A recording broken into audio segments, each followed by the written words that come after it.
Happy Monday, everybody. This is myself, Yemi Babatundi, and Emperor Michael. Um, you take care, guys. How's you, Michael? You all good? Yeah, everything's fine. I went to work today. I had a really good day. Everything's fine. So a lot's happened recently.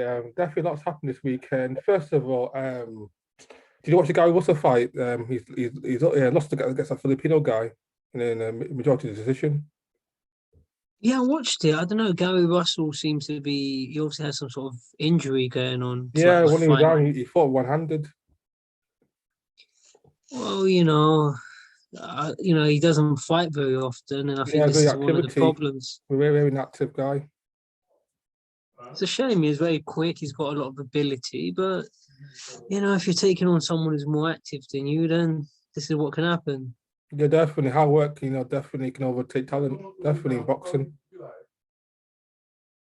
Have you, also, we've discussed it before, but how much boxing experience do you have? You say you've sparred. Yeah, I sparred a few amateurs. Obviously, no, your opinion's relevant, it's legitimate, but how long did you sort of train for? Consistently or once in a while? Once in a while. I've done boxing training and exercise, but fast sparring once every blue moon.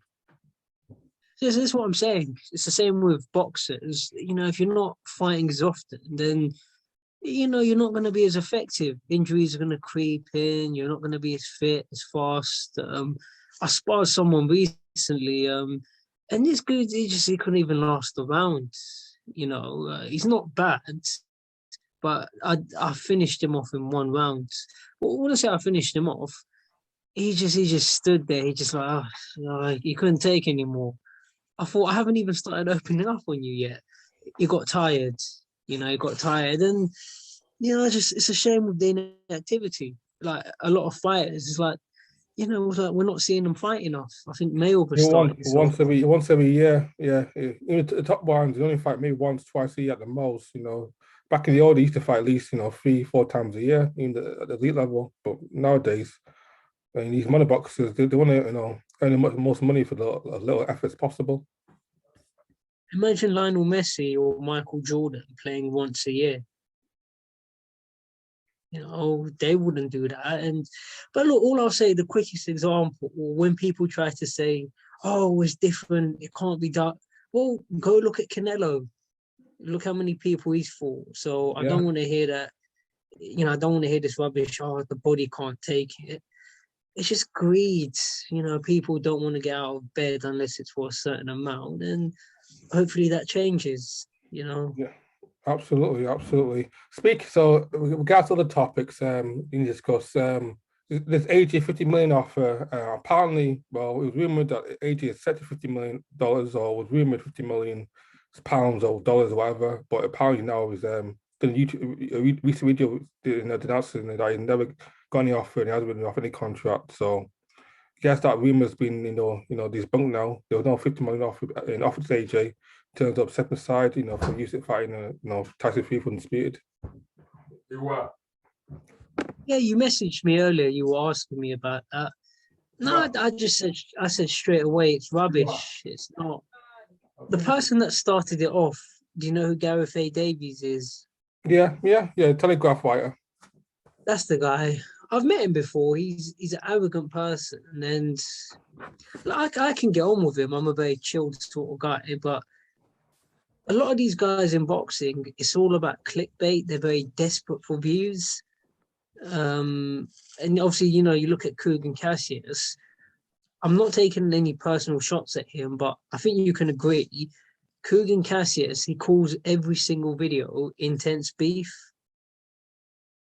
Yeah, clickbait king. Yeah, clickbait king knows how to. He wants to just want get views. Yeah, so I'm not judging anyone, but that's what it is with a lot of the people in boxing. It's clickbait, because the more people click on, the more money they're making, or the more relevant it makes them. So it's just some lies created by Gareth A. Davies. And from a common sense point of view, anyone who's watching this video right now, 15 million is too much. Like, who's going to pay AJ 15 million to step aside? 1 or 2 million, okay, but 15 million. And the thing about the fight, what Fury versus Usyk, yeah, but it's not going to generate that much. Like Usyk's not famous; he can't even talk English. Would you agree? Usyk can walk around the streets of London. Like, not a lot of people would know who he is. Yeah, yeah, he's not a mainstream star outside of boxing, So, 100%. so I'm saying for him to get, I won't go into detail. I don't. We've got other stuff to talk about. But for AJ to be getting 15 million step aside, the fight's not going to generate that much. Fury Usyk. It's how much did Fury get? Like one of these fights, didn't he get 5 million or something to fight Wilder? So how the hell are you going to afford 15 million to pay off AJ? That's rubbish. I'm surprised people are falling for it. It's not the fight's not that big. All right, so AJ steps aside, Fury versus Usyk. So if they pay AJ 15 mil, Fury and Usyk are gonna have to fight for free. Like what kind of not 15 mil, 1 mil, 2 mil, but even that, but not 15 mil. It's just clickbait. All of you have been bamboozled, you've been tricked. Next time make sure you ask me, yeah, before you start falling for these alleged rumors. Absolutely. So in your gut feeling, what happens next? Fury fights White and does AJ fight Usyk? What's your gut feeling in terms of what happens now? My best guess, I think AJ fights Usyk because they've been talking about Usyk too much. I just think his ego won't let that go. He's gonna fight Usyk. As for Fury, I don't see Fury fighting Dylan White. Dylan White's not going to change his mind. He wants more money. They're not going to give it to him. So Fury's just going to go find someone else. He's trying to fight Ngannou. Well, that's an easy fight. What, fight someone who's never had a boxing fight? That's an easy Yeah, fight. absolutely. So I can see that fight happening at some point. And obviously, same from Ngannou's point of view, he knows he's not going to beat these guys. He knows it, but it's too much money to turn down. That's how they're looking at it. Who do I think Fury fights next? It's just going to be someone like I don't know, Elenius or Andy Ruiz, someone like that. Yeah, Someone. I did Cabial. Yeah, there you go, someone like that. But he's not. I don't see him fighting Dylan White because Dylan White's not going to change his mind. He wants more money. Okay, okay. We shall see. So apparently Wednesday, I think is it Wednesday? When these purse bids? Is it going to be Wednesday? The actual announcement on what's happened regarding these purse bids. It's been delayed It already has been twice. getting, yeah, it's been getting boring. I'm starting to lose interest in following, but I think it's supposed to be happening this week.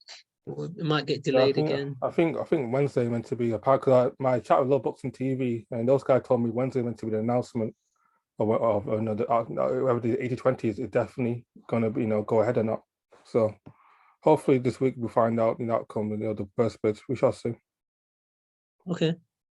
So in terms of what else is there's not so many stuff to go. Ollie Harrison, our favorite, our favorite, Olympian, Ollie Harrison. What do you think of that? Those tweets on Twitter, Carl Froch, could Carl Froch, betraying? Is it? What do you say, Carl Froch? You needed me to help you with your psyche, and I recommend you do this. And this is how you treat me, and then he went after Frank Warren, for trying to blacklist him, back in the day. So what do you think of all the Harrison comments, Froch and that, Carl Froch? Now you've got me excited. You've got my blood pumping now. So I was just about to say Audley when you said what's next. Audley, so all these tweets, they just came out of nowhere. He's attacking Fish Eyes, he's attacking Froch. So to the best of my knowledge, I don't know a lot about the situation with Carl Froch. I've met Carl Froch before, and I say Carl Froch is a very awkward person. He's not the easiest person to get on with. He's not likable. He's not as bad as DeGale or Mayweather. Like when I met them guys, those guys were rude. But Froch is an awkward person.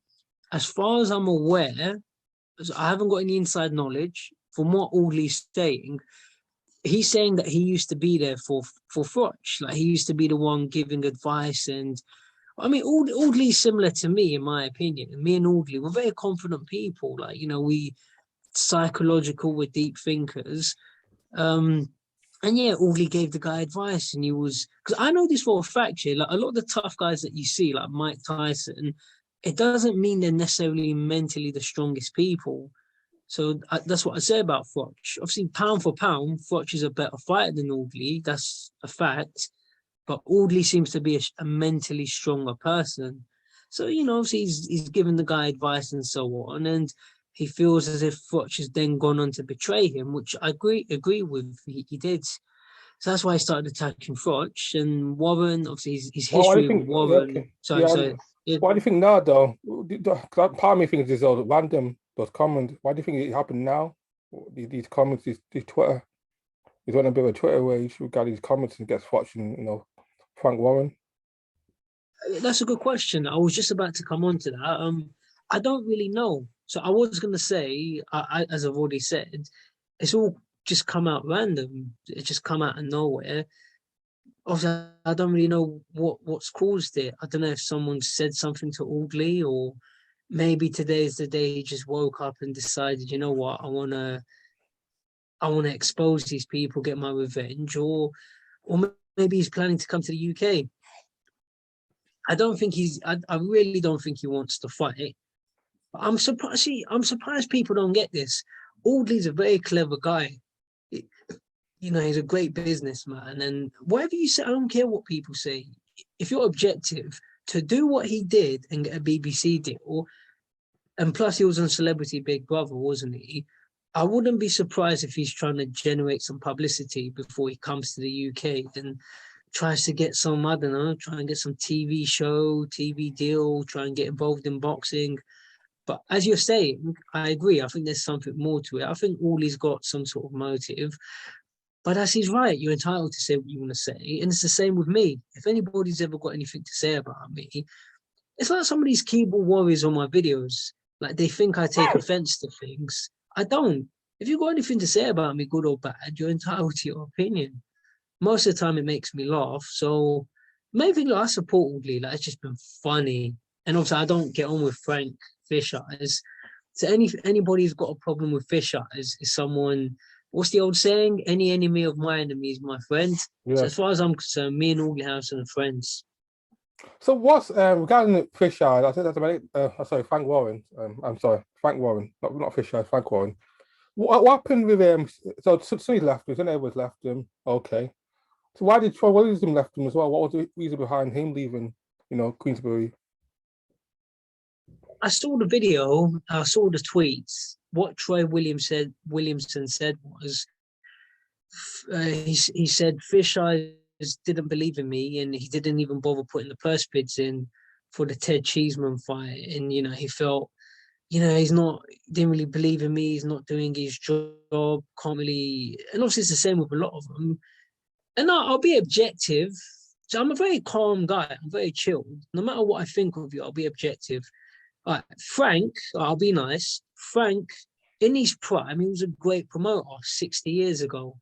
When he was a young man. It's about 60, 70 years ago, he was a young man. But these days, obviously, he's of a certain age. And when you get to that age, listen, I've got family members that have died of old age. And I'm sure, you're not going to have like your grandma, your grandfather. They're not going to have the same energy. So I'm not going to take any shots at Frank. I just at that age, it's going to be difficult to Yeah, I said this maintain what he before. wants. Frank Warren and Bob Arum are just old dinosaurs in a new game. They can't compete. They just they don't understand the social media market. They don't understand the millennial market. Back in the old day when younger, they understood it, but now they're just too old. Not being oldest. I'm not trying to be sorry No, no, for my no, no. senior citizen. I'm just being honest. Frank Warren and Bob Arum don't understand how the social media market work. They may understand how the boxing, but they don't understand how social media, and therefore they don't understand how to create mainstream stars that appeal to the casual boxing market. Eddie Hearn does. That's why Eddie's on top of the boxing market, because Eddie Hearn is a much younger guy, understands how the social media, person operates, or understands how the casual boxing fan of today operates. Whereas Yeah. Frank and Bob Arum don't. Simple as. No, look, and I'll be objective. I will not take any personal shots. But see, Frank and Bob, they're thinking about the past. And back then, I remember when I was in secondary school. So when I did my GCSEs 2007, but back then there was no social media, Facebook, Twitter, none of that stuff. You know, well, I can't remember when it first started, but even if it was around, it was not what it is now. Yeah, So social obviously media's been back, around for like 10, 15 years now, about 15 years since the days okay, of so MySpace. it wasn't around when I was in school, and I'm 31. So, and if you go back even further, Frank was successful during the 80s, the 90s with Early Nassim Happy. 2000s. So obviously back then there is no social media. So a lot of these guys like Colin Hart and Gareth A. Davies, you had to rely on them. But now that we've got Twitter and WhatsApp, if you take young people, if you not even young people, anybody from sort of age 10 to 40, yeah, you're gonna go on your phone. You're not gonna go buy the newspaper. You're not gonna if you it's like Coogan, yeah. And I'm not gonna say anything negative. That's why he says intense beef. Because if you say intense beef, AJ versus Usyk are squaring off, not me, but a lot of people are gonna click onto that. A lot of people. So this is what I'm trying to say about Frank and Bob.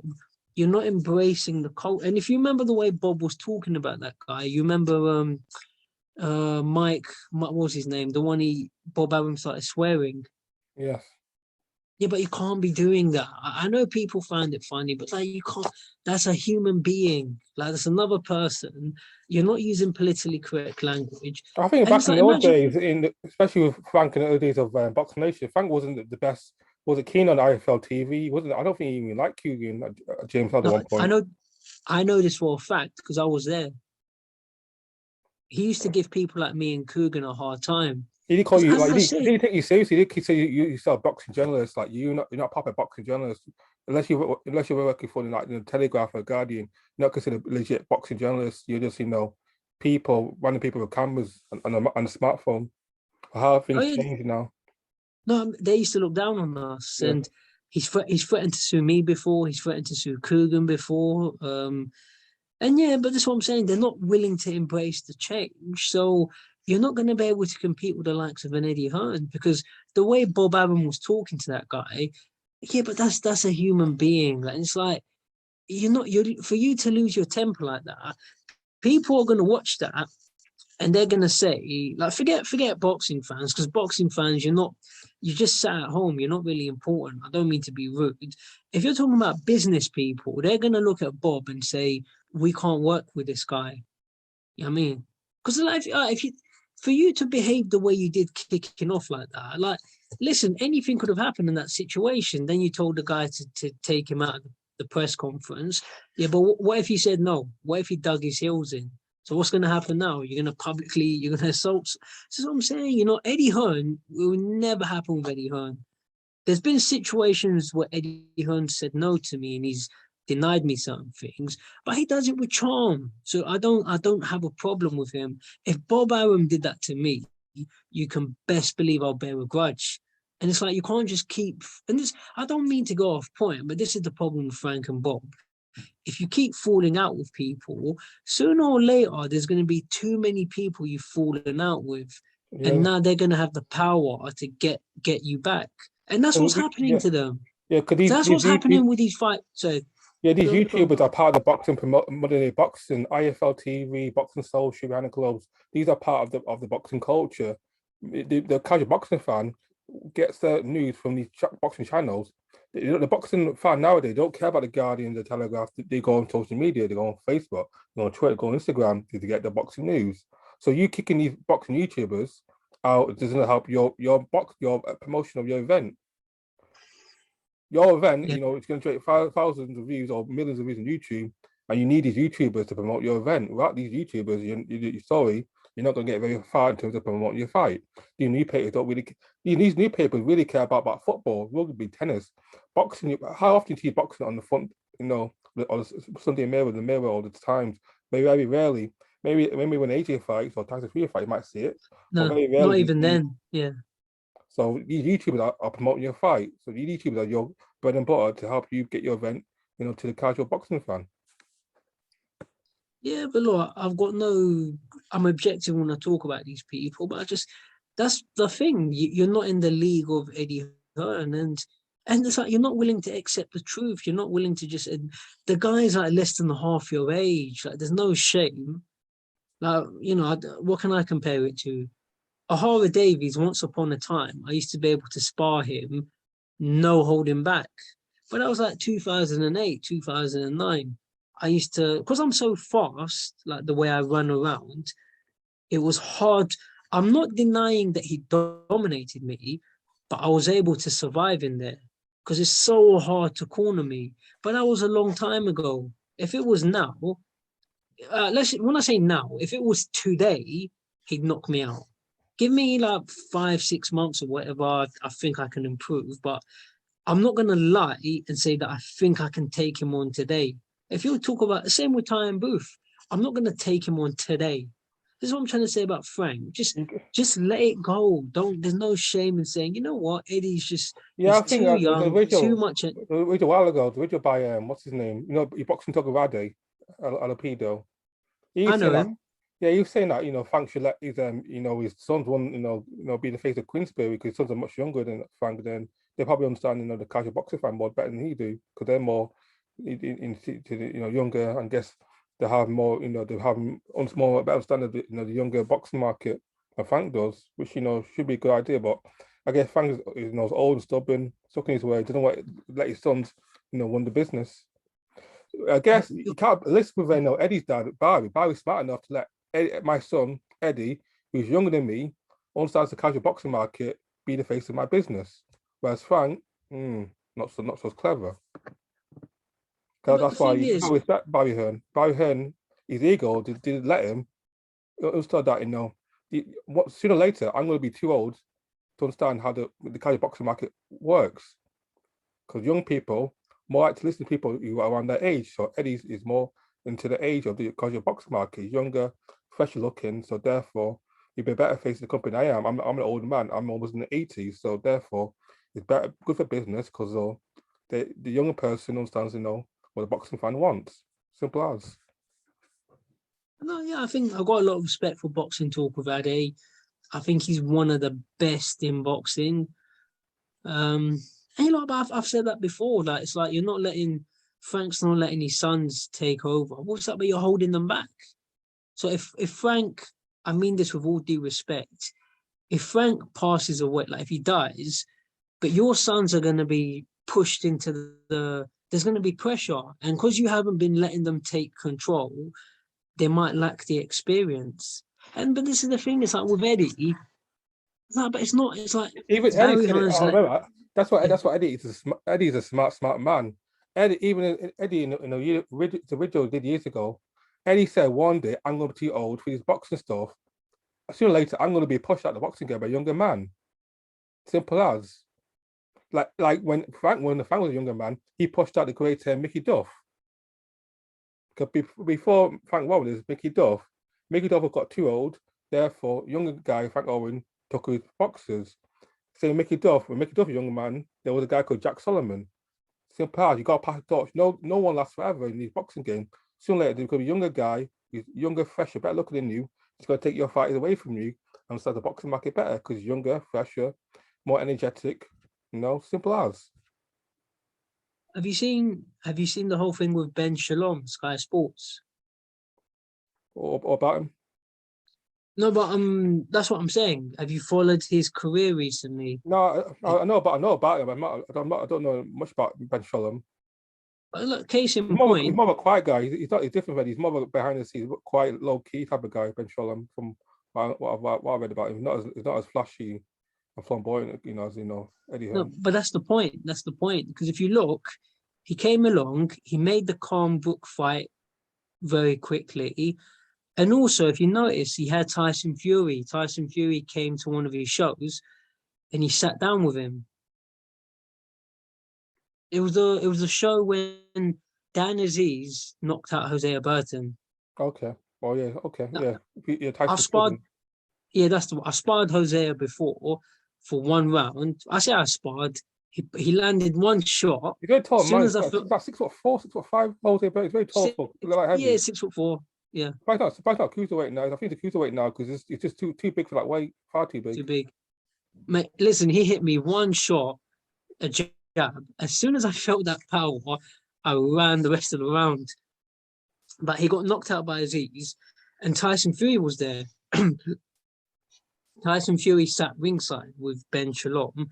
But what I'm trying to say, Ben Shalom already, he made the Khan book fight, which Eddie Hearn has failed to do for what 10 years, couldn't do it. And then Tyson Fury doesn't like Eddie Hearn, but he seems to be getting on with Ben Shalom. And this is what you're saying. Like Ben Shalom, he's a fresh young guy. Just look at Eddie Hearn. Yeah, if anybody wants to know what boxing can do to you, go look at, because the other day I saw one of Audley Harrison's interviews because of the whole tweets. If you look at the interviews Eddie Hearn used to do when he first started, when he was talking about Audley and David, look at him now. Look at the grey. Tell me if I'm lying. Doesn't Eddie Hearn have like grey? You can see like the greying hairs come in. Grey patches.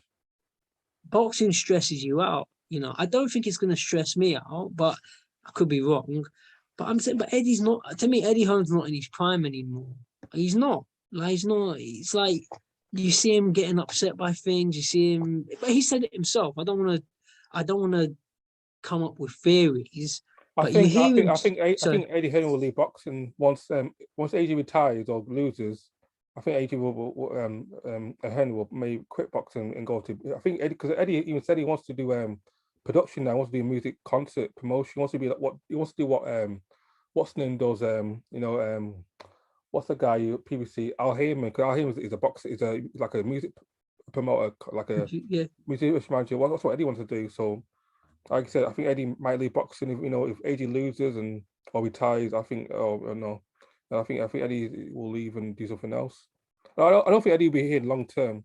5 years max. I think Eddie will leave boxing. Unlike Frank, I think Eddie wants to do other things in the boxing. Definitely wants to do other things in the boxing. I was just about to say that. I've seen 1 or 2 interviews. I'm not gonna lie. I don't watch Kugan Cassius videos. I don't watch if he interviews boxers, I don't really bother watching it. But I do admit, I don't like to lie. When Kugan does those long Eddie Hearn interviews, I watch it. Because there's just too much juicy information. And you keep hearing Eddie Hearn, he mentions it every now and then. Oh yeah, I want to retire. I don't want to get to my dad's age and still be doing this. So, but anyway, we've covered it. But you just need to know when to walk away from boxing. It's reached a point when you're dealing with guys that are so much younger than you. I'll give you a quick example. I'm not making this up here, but last week I was working in Canary Wharf for 1 week. Now, Canary Wharf, you've got Greenwich Park nearby, which is, you've got hills in there, and there's a gym in that area, steam sauna. I was leaving my home. I'm not making this up. For 1 week, I left home 5 o'clock in the morning. I'd get to the gym for 6 o'clock in the morning. I'll go do the hill sprints first, do the hill sprints at 6. Then I'd go to the gym about 6:45 a.m., do a little workout, do a bit of steam sauna for about 10, 15 minutes, and I'd get to work for about 10 past 8. I did that for 5 days straight. Now, I'm not trying to show off. The reason I'm saying this, and after that, I'm going to go work in construction. I'm doing a 4 days work. Now, what I'm trying to say, do you think someone of Bob Arum or Frank Warren's age, do you think they're gonna have the energy to do that, to wake up that early, do 10 hill sprints? The body's, in the 70s, or Bob Aron's in the 90s, he can't physically do it. He can't. Physically impossible. And I'm benching. I'm getting stronger. I'm benching 30 kilos, 40 kilos. And you can do it because you're still a young man, you're still in the prime, but where they can't. I'd say it's the same thing. I'm not judging anybody. And take Frank. I'm not going to disrespect Frank Warren on this occasion. As much as I dislike him and enjoy taking shots, Frank Warren's a Hall of Fame promoter, no question about it. But Muhammad Ali became an old man. Joe Frazier, I met Joe Frazier, he became an old man. Mike Tyson's an old man. So it's the same with Frank.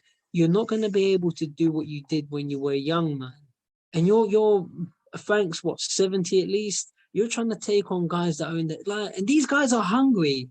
They haven't got Frank Warren's money or his success. How are you going to match them? They're going to be waking up 4 or 5 in the morning, desperate to try. I need to overtake Frank. So, it's your life, but, Yeah, and again, like people like Frank Owen about it's too old school. They're too old school. They don't stand the modern market. They're just too. They too to have that. I think they always believe that boxers if you work for them rather than work for the boxers. When they heard it's more boxer friendly fighter. Look, it's a different era now. Boxers are not gonna, they're not gonna take that. And this is what I said in my videos. But look what's happening to Frank. Sonny Edwards left. Troy Williamson left. You got all these guys leaving you. When's the last time Frank had a woman fighter? Nicola Adams, that's it. Yeah, good Look how point. many Yeah, women, look how many women are working with Eddie Hearn. All these female fighters from abroad, Alicia Baumgardner coming over, all these fight, Michaela Mayer, Clarissa Shields, all these people trying to get in touch with Eddie Hearn. When's the last time you heard of Eddie Hearn, or even American? Ben Shalom's doing very well with Christian Savannah. Ben Shalom's got Clarissa Shields signed to box, and so is Savannah Marshall. Yeah, but And, Frank's too old school. So and Frank believes. Karen Dubai as well So, signed the boxer. So Ben Shalom understands, the growth of the female boxing market, whereas Frank but Warren is still. see, from what I can see, Frank Warren's from the old generation. You should never hit a woman. Women fight. So that's the way he's looking at it. He doesn't want to see women fighters. But the problem is, we're in a different era now. Like there is a market for women's boxing. I'm not saying it's as big as men's, but there is a market. And if you're not willing to embrace that, like look how big Ronda Rousey was. Yeah. Ronda Rousey was bigger than most male champions, And in the Ronda end, Rousey once was she the lost, second biggest star in MMA at the time, second to Conor McGregor. She was the second biggest star in MMA history, UFC history to Conor McGregor. She was that big. so that's what I'm saying. There is a market. And Frank, I'm being polite. I'm not going to take any shots. Frank's coming from that generation. Yeah, a real man should never hit a woman and women can't fight. Look, maybe in the 1940s, yeah, Yeah, maybe women back should be then, housewives. Women should be wear the aprons and bake cookers in the kitchen, and men do the hard labor. That's the old school thing. but that was a different standard. Yeah. And anybody who thinks women can't fight, obviously you haven't been in the ring with women. I mean, I'd say so Savannah Marshall. Savannah Marshall knocked a lot of men out. Yeah. So I'm not, and I forget Savannah Marshall. I know fully well. I think most men will agree. Like you're not going to beat Ronda Rousey in a street fight. You're not going to beat. If she can pick Triple H up and smash him through a table, all she's got to do is just get you in some little armbar or whatever. Yeah. So that's what I'm trying to say. There's a market there for it. So we're in a different era now. Women are doing their thing. I'm not saying it's as big as men's. It's not. It's never going to be as big as men's boxing, but there's a place for it. And if you're not willing to embrace women's boxing, you're just damaging your business. The funny thing is, I'll make a quick point. But this, as I've already said, though, all these women keep trying to contact Eddie Hearn. I've seen it. Sandy Ryan, American fighters, Eddie Hearn, we need to get on your shows. You never see them do that with Frank. So this is what Frank doesn't seem to be getting. Like his name's just going dead right now. The funny thing is, though, I know you're very anti Frank Warren. The funny thing is, I actually thought I kept thinking myself that Frank is a survivor. He'll get it one day. He'll be back to number one. Back in 2008 when what's his name, when Fury left Mick Hennessy to join Warren, and he had Carl Font. He had that resurgence in Queensbury. We had Tyson Fury, had Carl Font, Josh Warrington, the whole Howard Davies. I thought Frank was coming back into having a big comeback, but then again, eventually his fighter left him and he went to top rank and so on. Somebody retired now, and I just don't think Frank Warren will ever get it or ever become number one again. I just think it's always going to be either Eddie or Ben Shalom. That's going to be the king of British boxing, because Frank Warren doesn't understand how like you said, the social media market works. He's just an old dinosaur, in a young man's game. No, but I'll say quickly, I feel that I've been objective. I haven't said anything bad about Frank in this video. Again, I'm a very chill guy. I can take my personal feelings out of it. And what I'm saying about Frank and Bob, and even Al Heyman, I won't say they're dinosaurs. It's not the fact, because it's a bit of a vague statement. As I say, you're not accepting the reality of modern life. people go on their phones. IFL behind the gloves. We don't buy newspaper. I don't buy I newspapers. don't buy I any love either. I love reading books, but the only papers I'll read, you're gonna have to give it to me for free. Metro, Evening Stand. I'm not buying. And then when you open the Metro in the evening, there's very little boxing content. If you know who Colin Hart is, I saw Colin Hart. Where was it that I saw here? I saw him not that long ago. I saw him at one of these press conferences. Listen, the guy is ancient. You see him getting up slowly, Yeah, walking around slowly. So what I'm saying, I've got no personal issue with Colin Hart, but I'm not really interested. I don't care what some old man has to say. I'm not being rude, but I'd rather, if you're talking about Eddie Hearn interview, I'd rather watch the Coogan interview with Eddie because I can see Eddie talking. I don't want Colin Hart saying, I interviewed Eddie. Eddie said this, blah, blah, blah, blah, blah. No, no, no, no, no, no. I'd rather see the video.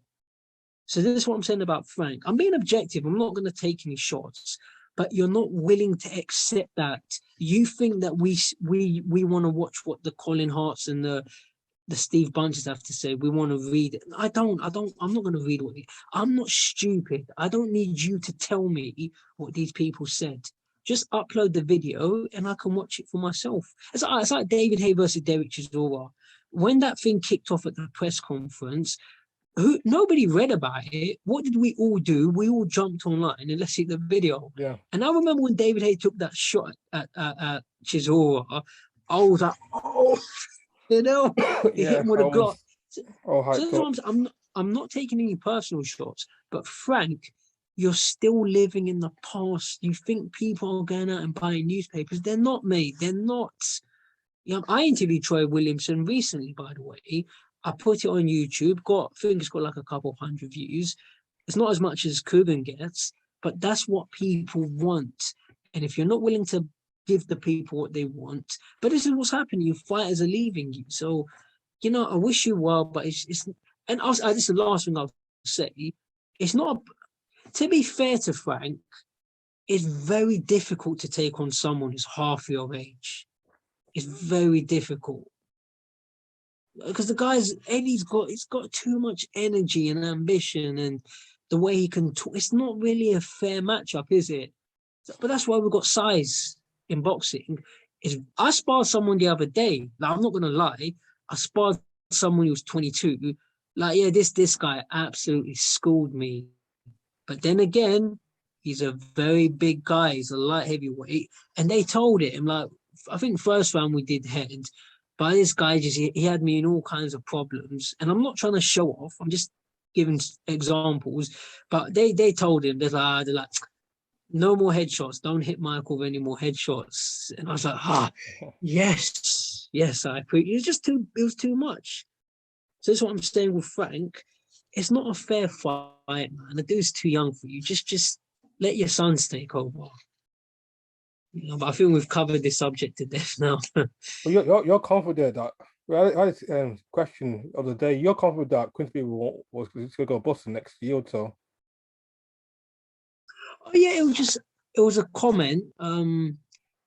If Fury leaves him, personally, I just don't see how Frank can last. I really think he's going to go. I genuinely believe by the end of next year, I can see him disappearing. I can really. If you look at Company's House, he's in millions of pounds of debt. It's like he's just going backwards. What's he doing? Who's he signing? Liam Williams has left. Like, you got no new fighters coming through. All right, you got Yard, you got Dubois, but those two, obviously, boxing's a business. So if someone offers them a better deal, those two will go.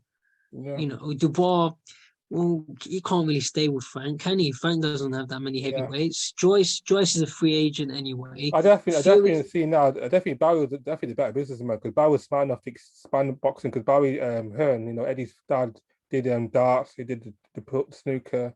He's got all the he helped Max expand it to all the lucrative areas other than boxing.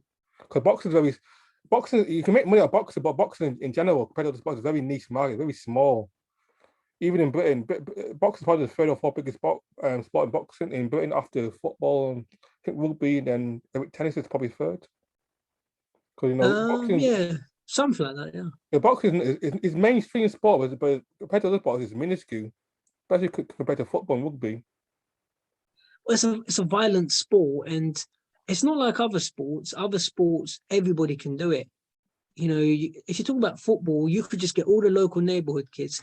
Let's go play football. Yay! Let's play basketball. I far more, I like because football and other sport not as violent. It's far more marketable to the mainstream audience. You not see people getting blooded up or getting concussed, getting knocked out. It's not brutal, but football is more marketable, especially to young kids as well. And like I said, anyone can do it. Very, it's much more marketable. Compared to boxing.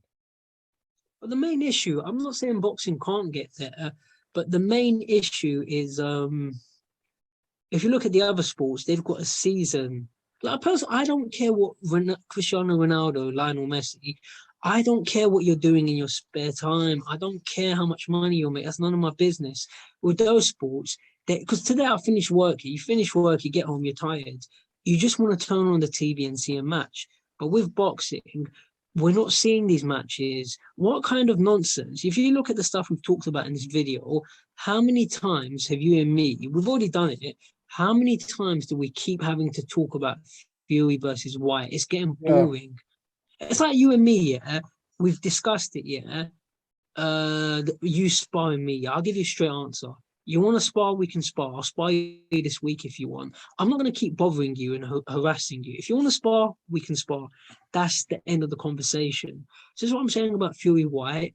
I'm not going to take anybody's side. Just end the conversation. If you don't want to take the dude on, then leave it alone. But this is a joke of a sport where they're going back and forth about something. Yeah, grown man can't agree. They can't fight. They can't fight each other because this and that reason. That promoter doesn't like that promoter. That network doesn't show that fan. That network, purse splits. Every excuse in the box. These grown men can't, agree. That's why we keep getting these mediocre opposition. These elite fighters fighting these mediocre opposition because they don't fight the best because of so and so reason. There's just a lot of nonsense in the modern day boxing. That's why boxing is not as big as it used to be because they're not fighting the best. You very rarely see a good fighter, elite fighter fighting an elite fighter. So it's very rare nowadays, And that's the thing, you're not seeing momentum. Like the other day, Arsenal play all the time. Chelsea, man, these guys are playing. But in boxing, it's like these dudes are hardly. We've seen Fury fight the same guy, but I want to see Fury versus White. I want to see Fury versus it. But we're not seeing these contests happen. So this is what. And again, because of that, we're going to see Fury fight mediocre opposition. We'll fight Fury fight Robert Killernius. Who do we care about? Robert, No, I don't want to. Adrian Carbiel. We know Fury is the best heavyweight in the world. We want to see Fury gets AJ. If he gets Usyk, if he gets White, we want to see Fury test himself. See, those are the only names I want to see Fury fight. I don't care about the other guy, Caballero, Helene. I don't want to see those. But this is the problem where it's damaging the sport. So that's the issue. But hopefully it changes. Which I believe it can. Yeah, definitely. Will boxing ever become? Could it happen? Could boxing be? Could it be like a boxing promotion like the UFC, like it becomes every fight has to fight under one banner, or could that never happen? Will boxing always be separate promoters, separate networks? Could that be reality? Could boxing be like UFC, one promotion, one banner? Therefore, the best have to fight the best because only one only market in town. There's only one place in town to go to.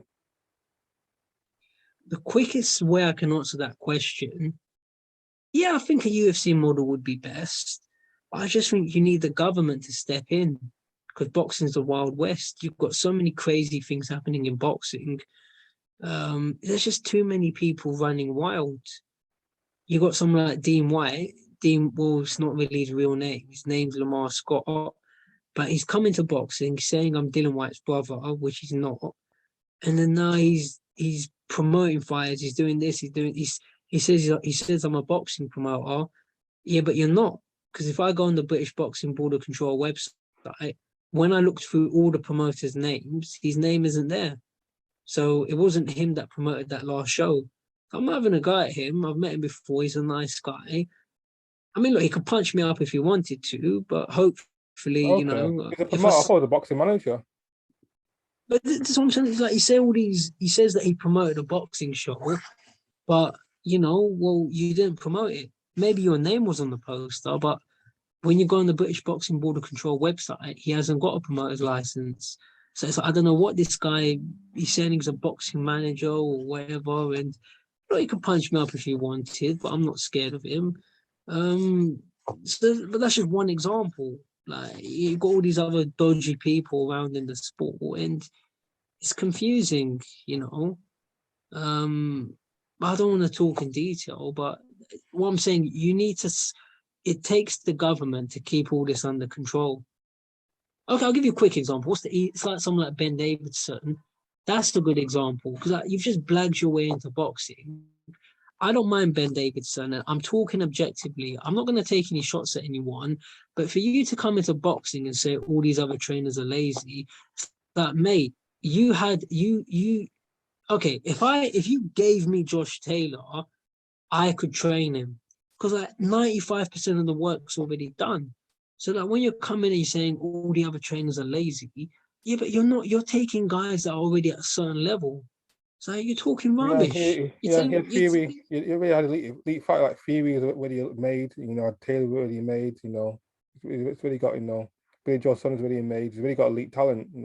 Given to him. So this is what I'm saying. These are the problems in boxing where you can just blag your way into boxing. And I don't mind him. I've got no grudge whatsoever. But you shouldn't be saying all trainers are lazy, because to me, Ben Davidson's done nothing in boxing. It's like me, yeah. I've done nothing in boxing. I blagged my way into sparring Kell Brook. It doesn't mean I'm good enough at that level. All it means is I was in the gym, he was in the gym, and I managed to make it happen. That's what Ben Davison is. You were in the right place at the right time. I'm not a world-class sparring partner, and to me, he's not a world-class trainer. I don't care what he says. Me and him, we can both talk. So that's all it is. I can talk. Because I can talk, people in boxing are going to spar me. Like if I can get Kell Brook, I'm going to get other people to spar me. And let's be honest, they probably shouldn't be sparring me. But if I can get them to do it, I'll say yes. It's the same with Ben Davidson. These people really shouldn't be giving him a job as their trainer. But if they're going to offer it to him, like he's not going to say no. And also, I do the same thing. Like if these guys have said to me, "We want you to train us," like I say, I'm not the most experienced guy, but if you're going to pay me 10% of your purse, then all right, I'll go to Jamaica after the fight and have a nice little holiday. So so I'm not having a go at him. I don't mind Ben, but these are just examples. It's not, and it's the last example I'll say. How can you have someone like Jake Paul come into boxing and now he's talking about fighting people like he fought the Tyron Woodley and now he wants to fight Conor McGregor and all. You can't do that in other sports. You can't just walk onto the pitch and I'm a YouTuber. I can play. I'm going to play on Real Madrid. They wouldn't let you do that. Yeah, definitely. You can't go to basketball YouTube and say I want to play for the Lakers. So it's like, where does it end? Because Jake Paul is not that famous. If Jake Paul can do it, imagine if Brad Pitt or Puff Daddy, what if them guys want to get in a boxing ring? And they're not that famous. If you think Brad Pitt's famous, what if Prince Harry said, I want to box? What's his name is boxing? That former cricketer, Freddie Flintoff. I remember that. The easiest way to solve this, if you want to be a professional fighter, you need to have at least 20 amateur fights or something like that. There has to be it's like football. You can't just walk onto a football pitch and, oh, I'm famous. My uncle's Michael Jordan or something like that. You can't just do that. You need to have a background where if you want to be a professional boxer, you need to have 20 amateur fights. That's what they should say. Have at least 20 amateur fights, have a winning record, and if we think you're good enough, then you can box. But that's the problem. You can just get these random people just blagging their way into boxing. And I was like, we're talking about Jake Paul and Logan Paul and all these guys, but we're not talking about the Southern area champions. So that's why this is the thing. Talent is not being developed.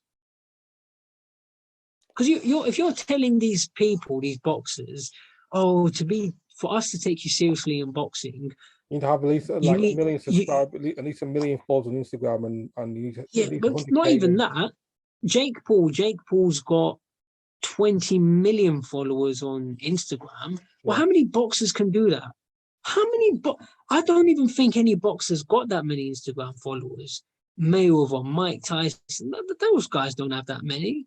So if you talk about these upcoming people, like say you've just won the ABAs, how the hell are you gonna get 20 million Instagram for? You ain't gonna do it. It's impossible. Yeah, unfortunately, in Um, boxing, yeah, clout is more important nowadays to than talent in boxing. But look at Uli Harrison. I started following Uli Harrison, but for everything that Uli Harrison's done in boxing, and he's a pioneer, no question about it. But the guy's only got like 60,000 Twitter followers. So, and this is an Olympic gold medalist. So, I mean, I think Amir Khan's got about 2 million Twitter followers. So if they can't do it, how do you expect the average person, say like you or me? Yeah, but we're not Olympic gold medalists. So how do you expect us to get 2 million Twitter followers? So if they say to us, we're not going to let you guys into the press conference because you haven't got 2 million Twitter followers, yeah, but that's not fair. Because me and you are boxing guys. Like we can ask boxing questions, but obviously we haven't got 2 million followers. So what kind of message is that sending? Same with the fighters. So a lot of fighters are probably going to turn to other stuff and say, forget boxing. Might as well just go work 9 to 5 job because otherwise you're not going to be making anything in boxing. Like, people think you make money in boxing. You don't. It's only when you get to a certain level. Listen, I know professional fighters that when they show me their bank accounts, and I'm not making this up, I know professional fighters haven't even got £40 in their account. Yeah, definitely. I'm not, I know, I'm 95% not of boxers lying. are working, have side jobs. Yeah, most boxers have Yes. side jobs. Most boxers work, can't afford to, be boxing full time. You know, especially if you're not at least a world, if you're not at least a world champ, at least a British champion or higher, you have a side job. Simple as boxing is. You know who Harold Graham is? Yeah, hey, yeah, he worked in Aston not too long ago. Sainsbury's. Yeah, and But I don't know. he's arguably the best fighter come out of Britain, never to win a world title. He fought the great, John Mugabe. And Julian Jackson. Yeah, I haven't met him in years, but the last time I met him was probably 6, 7 years ago. And he was struggling. He was working in Sainsbury's and trying to sort himself. He told me himself. He told me, yeah, just trying to sort myself out. He was struggling. And that's Harold Graham. yeah. Like that guy is as good as he's as good as people like Josh Taylor. And it's like you can't even it's just he's a nobody in box. I don't know what he's doing now, but Yeah, he's because like no. I've seen a video, the entire brief video where he says, "Oh, I'm a nobody. I'm an ex-boxer. He did do anything in boxing, but I've got more money off YouTube than Tommy Hearn has, as a former champion." It's sad, it's true. Ty Booth, a YouTuber, an ex-boxer, he didn't do much in his boxing career. He's got more money in the bank than Tommy Hearn, the great Tommy Hitman Hearns, Hall of Famer, 5 world champion. It's sad. It's sad, it's sad because I was, just, these boxers they work hard for their, to when these belts become champions and retire broke. I mean, with Tommy Hearns, I'd probably blame him because he made a lot of money. He just didn't keep it. The point I was making originally was, but a lot of them don't get to that kind of money. That's what a lot of fans don't seem to realize. Because getting on TV don't mean anything. I'm not making this up here. I was once on TV. I'm not making this up. I went to David Hayes' gym to interview David Hay. Is when he retired, he had like a little birthday press conference and retirement announcement at his gym, and David was being interviewed. So I just sort of just sat there. There was some table. I was sitting there. I didn't know this at the time, but then basically I was being filmed. And then someone sent me the video, and they're like, "Oh, is that you at David Hayes' gym?" And you're sitting on the table, and apparently it went out on TV. So I looked, I thought, oh, okay, I was on TV. But, and again, I'm not trying to show off. I know I keep saying that, But I just look, getting on TV don't really mean a lot. So even if you're fighting up boxes on Box Nation or boxes on even Sky Sports, some of these fighters don't get paid as much as you think they do. So just getting on TV don't mean you're. And remember, you have to pay the trainer, you have to pay the manager. Trainer takes 10%, But yeah, manager takes. sanctioning fees, management fee, but boxing manager, the network gets, half gets the percentage of the shares, the pay-per-view shares and that stuff. A lot of the money is divided against numerous people. And then people say, now I know you can still say, oh yeah, but a box is making thousands and thousands of pounds in one night. Yeah, but that's covering. But how long is that money going to last? Because you've been in camp for 8 weeks, then you're not fighting again for however long, So that money it doesn't last. It doesn't. A lot of these boxers, if you used to work in Tesco, if you got a full-time job working at Tesco, you'd be making more money than boxing.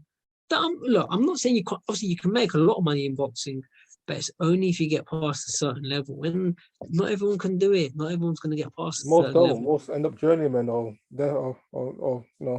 don't make it to the big leagues. This is another topic I want to discuss with you. I've done this video before by myself, but I wanted your opinion about the differences between British box and American box in terms of money management and retirement. I've noticed that our fighters, our greats, tend to retire with money in the bank, like Frank Bruno, he retired a rich man, Ricky Hatton, Carl Froch, Joe Calzaghe, Nas, all retire with money, wealthy men, whereas the American fighters, like Mike Tyson, Muhammad Ali, Joe Frazier's, Tommy Hearns, and Adrian Broner and so on, retire broke or retire with a lot of what money stolen or spent. Why do you think it is with the American and British boxers? Why do you think our boxers to do better? They have not as glamorous careers, but they tend to retire with wealthy with money in the bank, whereas the American fighters tend to retire broke or at least a lot of them wealth stolen or spent. Well, it won't be such a long answer, but America's a different culture. So yeah, but it's a different culture, isn't it? It's much more consumer driven. Like when I was in America, I've been there twice. No, yeah, I think the last time I went there was 2019. That's the third time I've been there. But if you go to LA, if you walk around Hollywood, if you Hollywood Boulevard and what's the name of it? But if you walk around LA, it's so much more consumer driven. There's so much more. It's a much more. It's so much more hype. So that's what I'd say. People spend a lot more money in America, I would imagine, than the UK. So that's probably part of it. Like when you're American, they got big entourage. Big is always better. Yeah, but it's like you got a big entourage, you got family, do this and that, and so I'd say there's just more demands on your money. I'll guess, and it's a different culture. Different culture. Yeah, it's like you can't say no to family. It's like with me, I don't care. I'd say no if I want. But a lot of people, they say to you, they're your family, your blood, and people just can't really figure out how to deal with that. So it's a different culture. It's like they're a lot flashier. Adrian Broner is the perfect example. Yeah. So because you're holding this, like I try to be polite when I talk about people. Adrian Broner is such an unpleasant, such an idiot.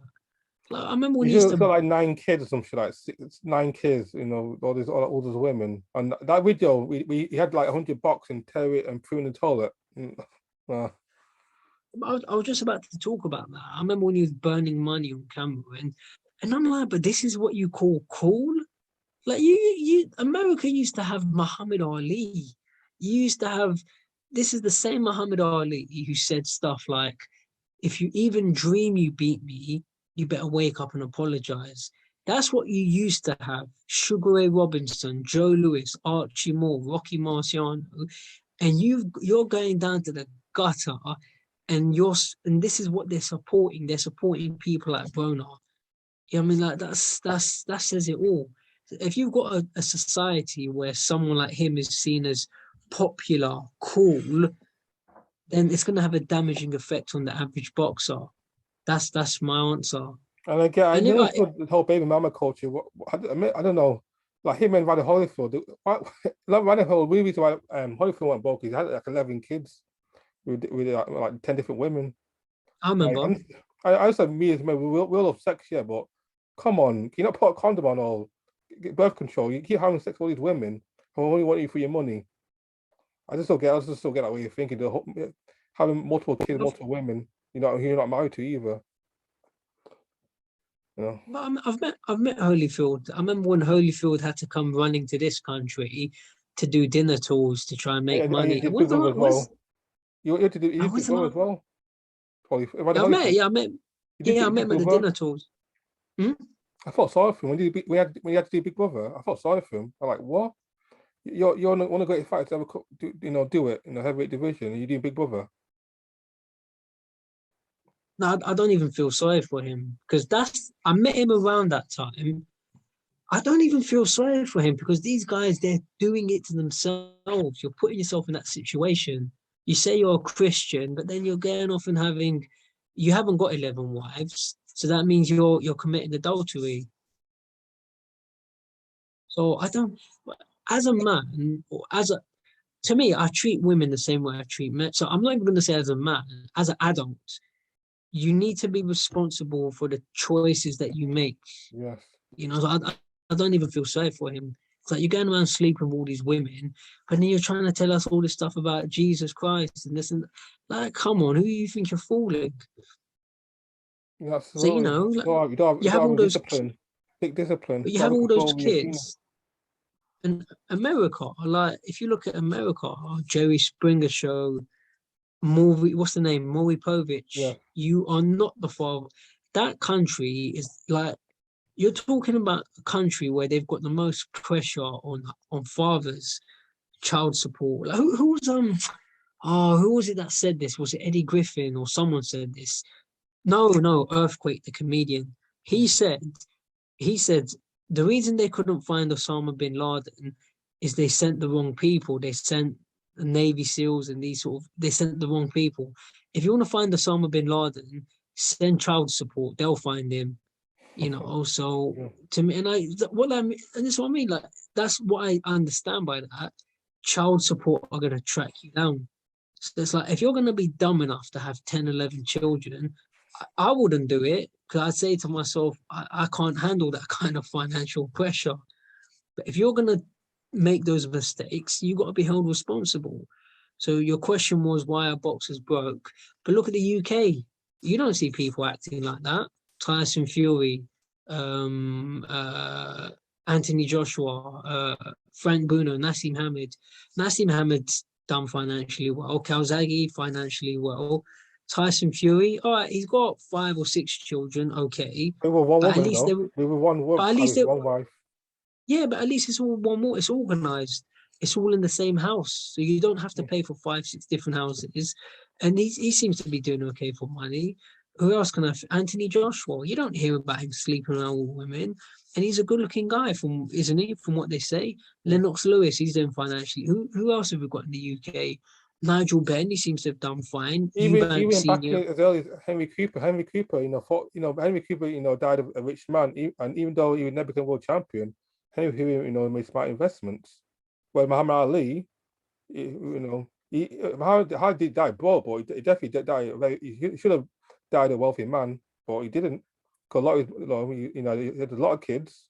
Unfortunately, even though he was a Muslim, and Ali again, he was, liked to spend his money, and they also had Don King, he gave him, poor advice. Yeah, well, Muhammad Ali had a big entourage, so it's like you're having to pay for all those people. And obviously it drains on you, doesn't it, when you're having all these people follow you around. Same Mike Tyson. Mike Tyson and notorious entourage, notorious big entourage. Mike Tyson, all the Klinger Hangans, Mike Tyson was known to be generous with his money with his entourage. He bought sports cars, pay for the houses. Yeah, but that's stupid because one day you're going to look back on that and you're going to say, you know what, I wish I still had that money. That's what I'm saying. But you don't see that sort of flashiness in the UK. Like, who else can I think of? British boxers. So we've mentioned Frank, mentioned Nassim Ahmed, Carl Froch. Carl Froch. Everyone said I've only met him once or twice, But Carl Froch is very scrupulous with his money. You know, Yeah, James like if DeGale, you don't, if you don't, if you don't, he don't know you personally, you don't want to know you, don't care. It's not, it just, if you're not part of his, if you're not part of his family, if you're not like tight knit, he's not gonna spend a dime on you. Fair enough, you know. yeah, I think you should always be polite, but if it's money, well, that's your money. You look after like who else can you think of? George Groves, James DeGill. You don't hear any stories of them, messing around with money. George Groves has been working with Sky Sports Boxer, Yeah. so they're going to be paying him for his time. So I met him. I met him not too long ago. I met him at the Amir Khan George Groves press conference, and I interviewed him. But then he says, we can't do too long. I got to go pick up my son from school. So you can see how he's got his life together. Whereas a lot of these In American guys, America, so Zab Judah, he was forced to retire, but Zab Judah couldn't retire because he had child support payments. No, Zab Judah, reason why he didn't retire till that brain injury because he couldn't afford to because child support payments, to pay. I think he went to jail for like a couple of months because of child support payments. So but then you're he doing all this. financially couldn't afford to retire because all those kids, like I think Zab Judah has like 8 or 9 kids. The great Zab Judah, the one who fought Mayweather, the one that almost knocked out Mayweather, he couldn't afford to retire, and he was forced to retire because of a brain injury. They make bad choices. And didn't Zab Judah, you remember he once tried to strangle the referee? Yeah, after he lost against the one Costa that had Zoo. yeah, Costa Zoo, yeah. I'm saying, but you can't be doing things like that. You can't be strangling. So this is the thing here. When boxers, like Tony Bellew said Tony Bellew says this about keyboard warriors. He says, "Come and say it to my face." But then the thing is, you can't really you can't just strangle people. That's assault. So if you're strangling a referee, I don't know what happened with that. But imagine if the referee decided to sue him. See what I'm saying? You can't. You got to be calm. You got to be calm about the choices you make. Like Adrian Broner, you see that video of him punching a man on the street. Then didn't he try punching a woman as well? I'm not sure. I've seen the I've seen the video. Um, but I'm saying, look, it's not they get themselves involved in all these different situations. Obviously, we've talked about Mike Tyson, the amount of stuff Tyson's done outside the ring. And I love Mike Tyson, but the problem is it's that culture where a lot of them, like you're not in control of your emotions, and that's going to get you into trouble. I mean, I've always liked Lennox. Lennox is he's very similar to calm. me. Yeah, definitely very calm. Yeah, but you've got to be calm because you can't go around doing what you want because people are going to react. You're going to get yourself in Especially when you're rich and famous, people are going to use you to exploit you to their advantage. It's like me, like you though, yeah. Well, I mean, you tell me, like if Mike Tyson came up to you and did something, what you wouldn't try to get revenge? You wouldn't try and go to the police and the courts? If I had interior motives, yeah, possibly I could exploit Mike for my own financial gain, but I'm not like that. For me personally, I wouldn't, but other people definitely would. No, say you felt he took a liberty with you. Say he slapped you in broad day. I don't know. Say he knocked out a tooth or something. Say Yeah, you for no caught him on reason, a unprovoked reaction, definitely for no reason. Yeah, I'll definitely take action. yeah. If you just caught him on a bad, but I don't say I apologize. I don't mean to say Mike, but any of them, James Tony, Zab Judah, Adrian Bonar, like if any of those guys took a liberty with you, well, you probably want to get the law involved. I would. Yeah, I mean, like, I'm not, like, I'm a nice guy, I'm a brave guy, but look, I'm not walking around trying to say I can take on boxers today. I think I can take on people who don't really box, like people like you. I'll give it a go, but like, I'm not trying to get into a confrontation with James Tony. If James Tony tried anything, like, if you knock me out in broad daylight, yeah, all right, you can knock me out, James Tony, but you're gonna regret knocking me out. 'Cause I'll take you to court and all the rest of it. I'm not trying to take on a former heavyweight champion of the world. Like, Shakur Stevenson. Yeah, You ever see the video of him trying to punch a woman what was it? It was like a gas station. no, it's not original. I've seen it. First, he was getting into a fight with the boyfriend. Then the woman came and he tried punching a woman. I'll find the video. I'll send it to you. I've seen it on YouTube. But I mean, that's Shakur Stevens. Like, you're an Olympic gold medalist. You can't go around hitting civilians. Yes, the culture we live in. We live in a more reckless, carefree culture. You just want to, But then the last thing I'll say, in case anybody says I haven't mentioned his name, the only person you've got in the UK doing stuff like that is Derek Chisora. Yeah, You Derek know, Chisora. apart from Chisora, you don't really see the British guys doing it. But Chisora's got to be careful. I think Chisora's calmed down these days, but like, you Yeah, can't just go I around think hitting. Chisora's a born again Christian now, and he's a born again Christian. Yeah, but you got to stay calm. You can't just go around hitting people because you're a professional boxer. Because if the police are coming with weapons. Nobody's going to try and fist fight you. But hey, listen, it is what it is. A lot of these boxers don't have much sense when it comes to money. Sometimes you got to find out the hard way. Yeah, like I said, so many boxing tragedy, I never forget, did you know Floyd Mayweather actually paid for Joe Frazier's funeral when he died? Joe Frazier was so broke, couldn't afford to pay for his funeral. Mayweather actually paid for his funeral. One of the greatest, boxers to ever, especially great heavyweights, one of the three men to defeat Muhammad Ali, couldn't afford to pay for his own funeral, whereas Mayweather did. I remember that. But look, I know I don't. I'll keep it very short. But then a lot of these guys, they're not. They don't educate themselves. They don't learn how to look after their money. I think Joe Frazier, he made 2.5 million to fight Muhammad Ali the first fight. So Joe Frazier made money. Because obviously you got to remember, if you're making A lot of 2.5 million, these ones who grow up actually were multi-millionaires, they were high earners, but that's what makes it more annoying, because these fighters made money, could have been created, had potentially create generation wealth for their kids, but for whatever reason they didn't. but look, they don't take responsibility. They don't take responsibility to educate themselves. I'm a 31-year-old man, and a lot of people make this mistake. Everyone thinks I've been to university. Tell me if I'm wrong, yeah? When you listen to the way I talk, don't I have a very posh voice? Yeah, with calm, collected, soft smoking voice, a bit articulate. Yeah, and I'm not showing off yet to anyone watching. I'm just telling you what people say. Everyone thinks I've been to university. Everyone, oh, Michael, you're so well spoken. You're so articulate. They think I've been to university. Truth is, I'm a college dropout. I haven't even done A levels. I'm 31. Now, I could spend the rest of my life doing what I'm doing, and I could just blag my way through. I could probably get away with it because Eddie Hearn hasn't been to university, but I've taken the responsibility. I've signed up to do AAT accounting. I'm going to do A levels, and I want to go to university next year. I've taken the responsibility. I want to study economics at university. But a lot of fighters, they don't take that responsibility. They don't want to go to school. They don't want to. So not school. They I don't think want to long go term, through. for the future. Mayweather's the perfect example. Like, I don't know if it's true whether he can read or not.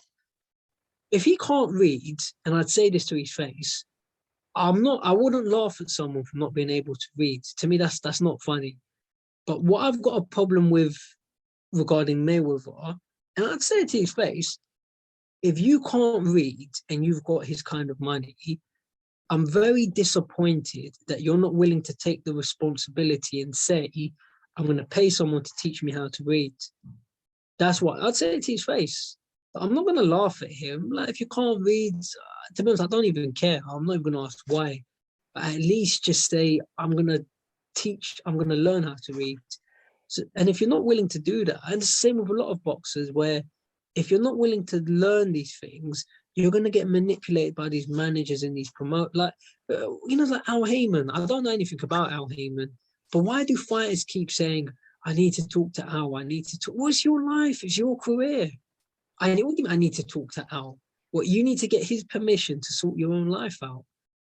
I mean, it's not, boxing's not common, just educate. Whatever Al Heyman's done, he's been to Harvard, hasn't he? He's got a degree, Masters of Business Administration. Why don't you if it was me, yeah, obviously I live in the UK. I want to go to university here, but if I was in America, if it was an option, yeah, I'll try and go to Harvard. This is what I'm saying about these boxers. Educate yourself so that you don't need to rely on these managers. Because someone like Steve Goodwin doesn't lie to people. Like me, I won't lie, but a lot of them will lie to you. They'll steal your money. They'll mess you around. And They'll kiss your ass, so they'll create fantasies. You know, they make it seem like you're it's invincible. like you hear these stories about fighters giving power of attorney to other people, and what that means is people can write checks in your name. They can They'll control your control bank the account. assets, your bank Now you account. couldn't do that. You couldn't do that to me. Oh, Michael, let me take control of your bank account. No, I ain't giving you. Why? I mean, I'm not that stupid. And I'll tell the bank. I'll say anybody touches my bank account, I'm the only person allowed. You know, like, and I wouldn't let you get anywhere near my money. I say if anyone tries to take out more than 10 grand, make sure I'm in the bank in person while the transaction is happening. And if I'm not there, then you know I'm not the one who's authorized it. That's what I'd say. But a lot of these fighters, they fall for this. Oh, okay, I'm gonna invest 50 grand in your business idea. Next thing you know, the idea gets messed up, and now you've lost 50 grand. Go look at Audley Harrison's tweets. I think Audley Harrison said something about he's been scammed out of how much is it, 200 grand or so. Go look at his tweets. Like he's been writing stuff on Twitter. Maybe this is what's upset him. Some company, they've scammed him out of his money. Was it Ollie House a couple of years ago? It might not No, now. no, no. I'm talking about Was it Ollie House looking financially? Was he not in tax? He owed a lot of money in taxes or something like that. I check his tweet. Ollie had some financial issues back a couple of years ago. I don't remember. But if you check his account, he's been tweeting about this. So maybe this is what set him off. He's been, he's saying he's lost his money. He said, I want my money back in 14 days, or I'm going to get the law involved. And yeah, you're lucky. I've met Audley Howson before. Like, you're lucky he doesn't try to punch you up. So this is what I'm saying. It's like now you've been manipulated out of your money, but So what it's a happened to him? shame. 100 grand is off for what? So he's Let me 100 grand to be done off him for what? basically let me go on Twitter. He basically said that he was told to invest money. Him and some other celebrities. He thought that it's a legitimate Is it crypto, one of those cryptocurrency scams? something like, I'm on Twitter now, or let me see, expert financial legal advice, he's tweets so much, I'm trying to find it. Yeah, he's just basically saying he's going to take legal action. Now okay, here it is. He's saying James Gallimore. Yeah, that's the guy. He's saying James Gallimore was the one that conned me. You're next on my list. You want to be celebrity. And he's saying they closed their company and set up a new company. So he's saying that they owe him £250,000.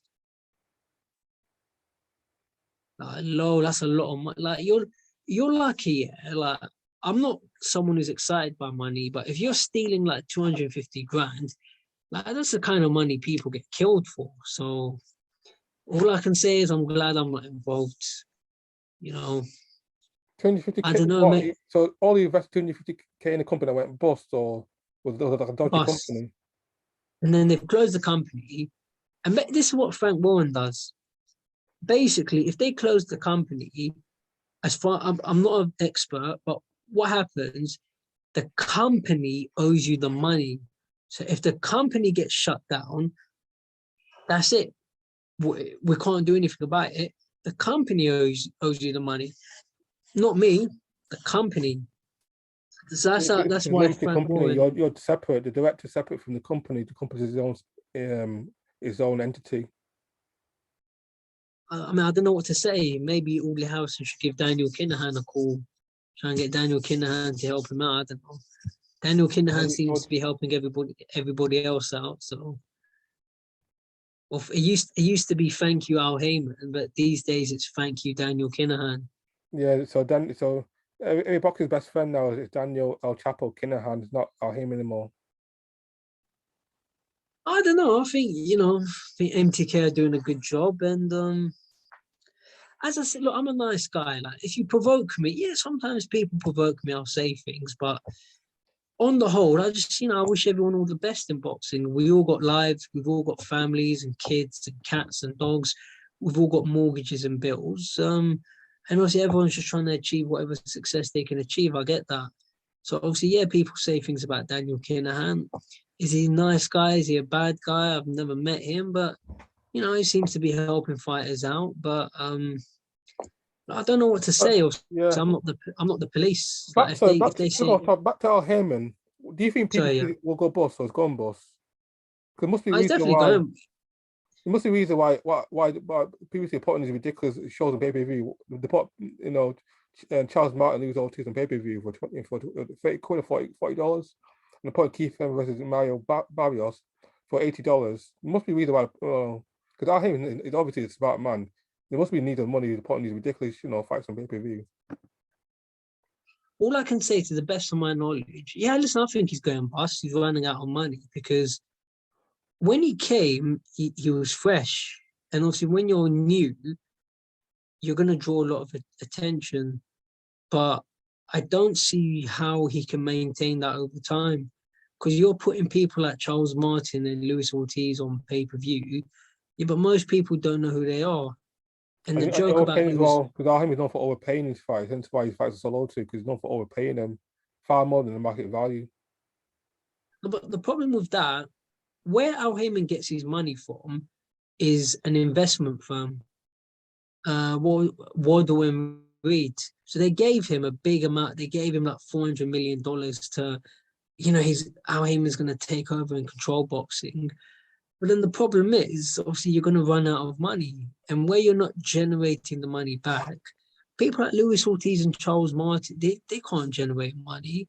Then you've got Keith Thurman. Yeah, but Keith Thurman has unboxed in how long? I think his last fight was 12 years ago, something like that. The cash cow boxing is retiring now, because the thing as well, Al Heyman got free boxing through was it Oscar De La Hoya, Golden Boy? He was the advisor, and that was when boxing was more. He had more stars. He had Oscar was a massive star. You had Miguel Cotto. You had Mayweather was the biggest star in boxing history. So you had a lot more profitable stars. But now a lot of these stars are retired now. And you have the only person who's making he brings in money is really Canelo, and Canelo's a free agent. But the thing is, yeah, the difference is, these people fight people. Mayweather, Canelo, Pacquiao. Yeah, people can say, oh, Mayweather ducked this and that guy. But on the whole, he fought a lot of people. The guys these days, like Pacquiao, Canelo, these guys were fighting people. But if you take the younger generation, like the Thurman, the Spence, they're not trying to fight people. I mean, how the hell were these guys scared of Crawford? Like, first, nobody wanted to fight Errol Spence. Then nobody wanted to fight Crawford. On my life, yeah, I'm not trying to sound tough. I've sparred Brandon Rios and Kelly Pavlik, yeah. If I was in America, if the opportunity came up for me to spar Errol Spence, I'll jump in there. Obviously, I hope I don't get my jaw broke. I'll jump in there. But it has to be on camera. That's the only thing I'll say. Because if I get knocked out, you can best believe I'm going to brag about it. I'm like, yeah, I'm the guy that got knocked out by Errol Spence. What I'm trying to say, obviously, I'm not much of a fighter, yet at least, I hope. How you get guys don't want to fight Errol Spence, you don't want to fight Terence Crawford? How do you call yourself fighters? If I got the chance to spar them, I would. I'll jump in there. Like, you saw what happened between me and Kell Brook. Listen, if I get dropped, I get dropped. But that's what I'm saying about these guys. It's like you're reluctant to fight each other. So going back to what you're saying, if you're not making these fights happen, you're not building the star power. That's the problem. Say what you want to say about Mayweather, but he fought people. He fought the De La Hoyas, the Mosley, the Hatton, Judah, Diego Corrales. He fought all these he fought all these guys. And the thing about these guys, like, they don't want to fight each other. But if I knew where Terence Crawford was, I'd go straight to.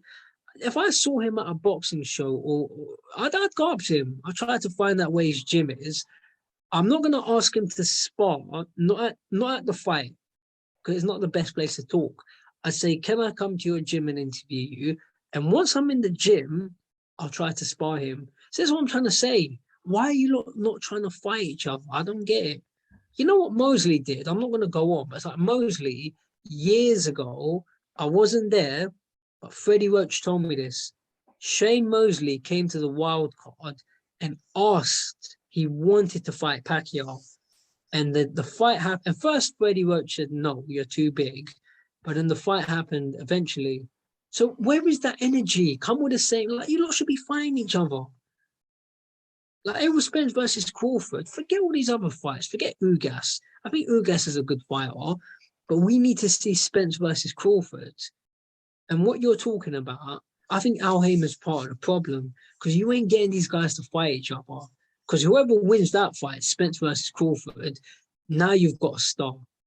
I'm not saying you're going to be a Mayweather, but you're going to be a bigger star than you currently are. And that's what you need to do. The number one fight the number two, the number four fight the number five. That's what you need. You know, but we ain't got that. You know. Yeah, I absolutely. want to try and I want to try and stop myself before I go on too long. Yeah, absolutely. Boxing nowadays is all about they want the biggest reward for the least risk. I understand it, but it's just look. But then people at Al Heyman are the problem but you're not making these matchups happen. And then you're giving me all these videos. IFL, Ellie said, yeah, but I don't care. I promise you, I'm not lying. I don't watch fighter interviews. The only people I watch Steve Goodwin interviews, I watch Eddie Hearn interviews. I don't watch Bob Arum because he's just ranting now, so I'm getting bored. Those are the ones I watch. If you was to do an Al Heyman interview, you can best believe I'm watching it. I watch what I call clever people. Yeah, Lou DiBella, I watch some of his interviews. But what I'm trying to say, stop giving me fighters confronting each other. They talk, but they don't actually fight. I don't like that. You're squaring up, but you're fighters. If you don't like him, like Amir Khan versus Kell Brook, oh, I don't like him. If you don't like him, get in the ring and punch him up then. That's what I'll do. If I don't like you, I'll offer you, I can't force you to fight me, but if I don't like you, I'd say to you, let's get in the ring and so I can punch you up. You know, and if I lose, I lose. But you're not seeing this in boxing. You got fighters, oh, I don't like him. I'm not going to fight him. What happened to Muhammad Ali? Muhammad Ali will tell you, come, if you even dream you beat me, you better wake up. I'm going to knock you out. That's what Muhammad Ali used to tell you. You know, Joe Louis said, if I get you in the ring, you can run, but you can't hide.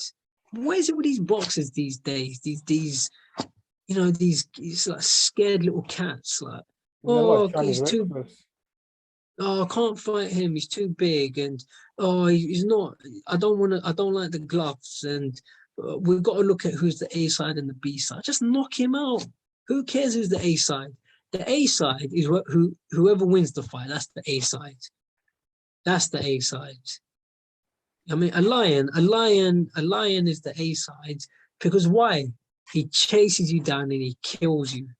So what is it with these boxers? If you don't like it, you have to just get in the ring and punch him up. Like, go look, no disrespect, but look what Canelo did look what he did to Caleb Plant. You know, you got the man begging for mercy. Oh, Canelo, do you rate my skills? Like, what kind of punk? He's basically saying to him, go easy on me. That's what he's doing. It's a fight. How are you trying to tell the guy, oh, Canelo, you're pretty good? You know what I mean? Well, do you agree with that? Yeah, I agree. I agree. What he's doing, he's trying to calm you down. He's trying to calm Canelo down. What kind of nonsense is that? Finish him off. I remember when Canelo fought Billy Joe Saunders. That's what you need to do. Like, that's what I like.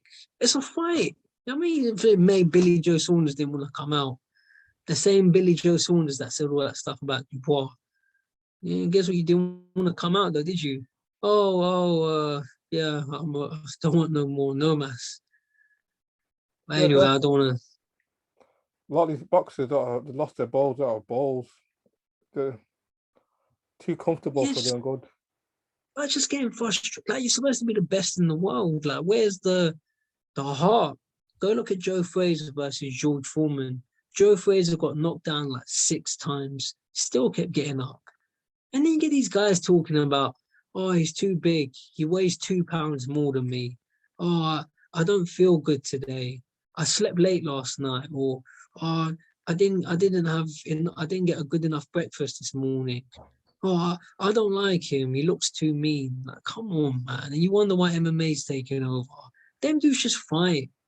And they're not making half of what boxers are making, you know. But this is why I went off boxing for a while. Just like I love boxing, but it's like, and there's the same thing with Porky's Corner. He's not as well spoken as me, in my opinion, but that's what he's trying to say. When he's doing all these videos, that's what he's trying to say. Like, all this stuff is frustrating. I ain't got the time. I work like 8 to 5. So I'm saying I ain't got the time to just put the fights on, and that's that. You know, it's difficult for me to go to press conferences. You know, like the recent press conference in Nottingham, I chose not to go because I thought if I go to that press conference, I'm not making any money. It's okay for Coogan and them lot. You lot are making cash. I'm not. So I chose not to go because if I go, if I don't go to work, I lose 80 quid that day. So this is what Porky's Corner is trying to say, where just give us the fights we want. Why do we have to keep begging? If I go to a restaurant, give me the food that I order. Like, if I want to see I want to see Michael Jordan versus the Chicago Bulls versus the best team. I don't want to see. What's a good example? I don't want to see like these mismatches. You're fighting some guy from Polish Tesco worker. I don't want to see these fights. You ain't getting like Luis Ortiz. You ain't getting me to pay to see some granddads. Oh, Luis Ortiz is fighting this weekend. I don't care. What, Luis Ortiz? What, he's still alive? Is he? I thought they buried him by now. Yeah, I thought he was retired. I thought the guy's dead. I've seen pictures of Luis Ortiz meeting Jack Johnson. I ain't paying for that. Oh, the granddad is fighting. All right, fine. I ain't paying for it. And you got this whole Fury versus White. That's the sort of fight I might pay for. But it's like, you can't even give me a straight answer. Oh, well, you know, Tyson Fury woke up late today, so he's not in a good mood. We'll let you know another time. If I go to a restaurant, I don't care if the waiter's in a good mood or not. Like, I'm not being rude, but just do your job. What, you think I'm happy doing the job that I do? But guess what? Get on with it. It's what I get paid for. Yeah, boxing gets paid to fight. You know, yeah, but I'm like, mate, it's like you're not getting paid however much money. I got in the ring and sparred Kell Brook. Like, I don't care what you say. I'm not saying it was a 100% spar, but I sparred him. I got punched up. Not that bad, but I got punched up. I didn't get paid for that. I had to pay to go to travel and all that. But when you get these dudes are getting paid millions and millions of pounds, like, mate, I know it's a hard sport, but you're getting millions and you can't even give a straight answer. Do you want to fight Dillian Whyte? Yes or no? And the same with Dillian Whyte. Do you want to fight Tyson Fury? Yes or no? If you don't want to fight him, all right, that's cool. Just tell us, just so we can all just get on with it. You know, but I'm sorry, I've gone on too long. So, yeah. is there anything you want to talk about? Apart from that, I think pretty much everything I want to discuss now. So your plans. I've seen you've been active on YouTube quite a lot. So you want to be Prime Minister of Britain. You want to go to uni and or whatnot. Yeah, you actually want to go to Oxford. Is that true? You actually trying to go to Oxford uni? I want to go to Oxford. Yeah. Okay. I'll keep it much shorter this time, and I'll give you a chance to talk. But all I'm saying, some of the videos that I've said, and I'm not lying. I'm not doing it to get attention, but I want to get into politics. It's a goal that I have. I'm 31. I've got time to make it happen. What's your area? What's your area again? You live in where you live again? My local MP is Lynn Brown. She's the MP for West Ham. Okay. And I'm going to ask you some questions, and I'll give you a chance to talk. But that's my goal. I want to get elected as an MP. What advice would you give me in order to get your votes? What issues do you think I need to talk? For me, I think crime, homelessness, lack of education. These are some of the problems in this country. What would I need to do to get your vote? And yeah, I am being serious. I'm not just saying it for attention. Me personally, just in general. Yeah, yourself. Yeah. What would it take for you to take me seriously as an MP? To vote for me? Discuss the issue that the politician will discuss about. Which issues? Prince Andrew? The rise of single mothers? Advice for single mother? No. The rise of single mother, the broken family. I'll keep it short. I'll keep as short as when I was growing up, I used to see some boys in school, like, the more aggressive ones. And from what I could see, the teachers didn't really know how to handle them. Like, there was this one guy called Turngu. Like, Turngu was big.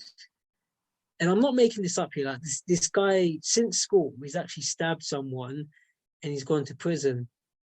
And I looked his name up. Someone like him, the female teachers couldn't really control him. And everyone knows what I'm about to say. I'm not lying.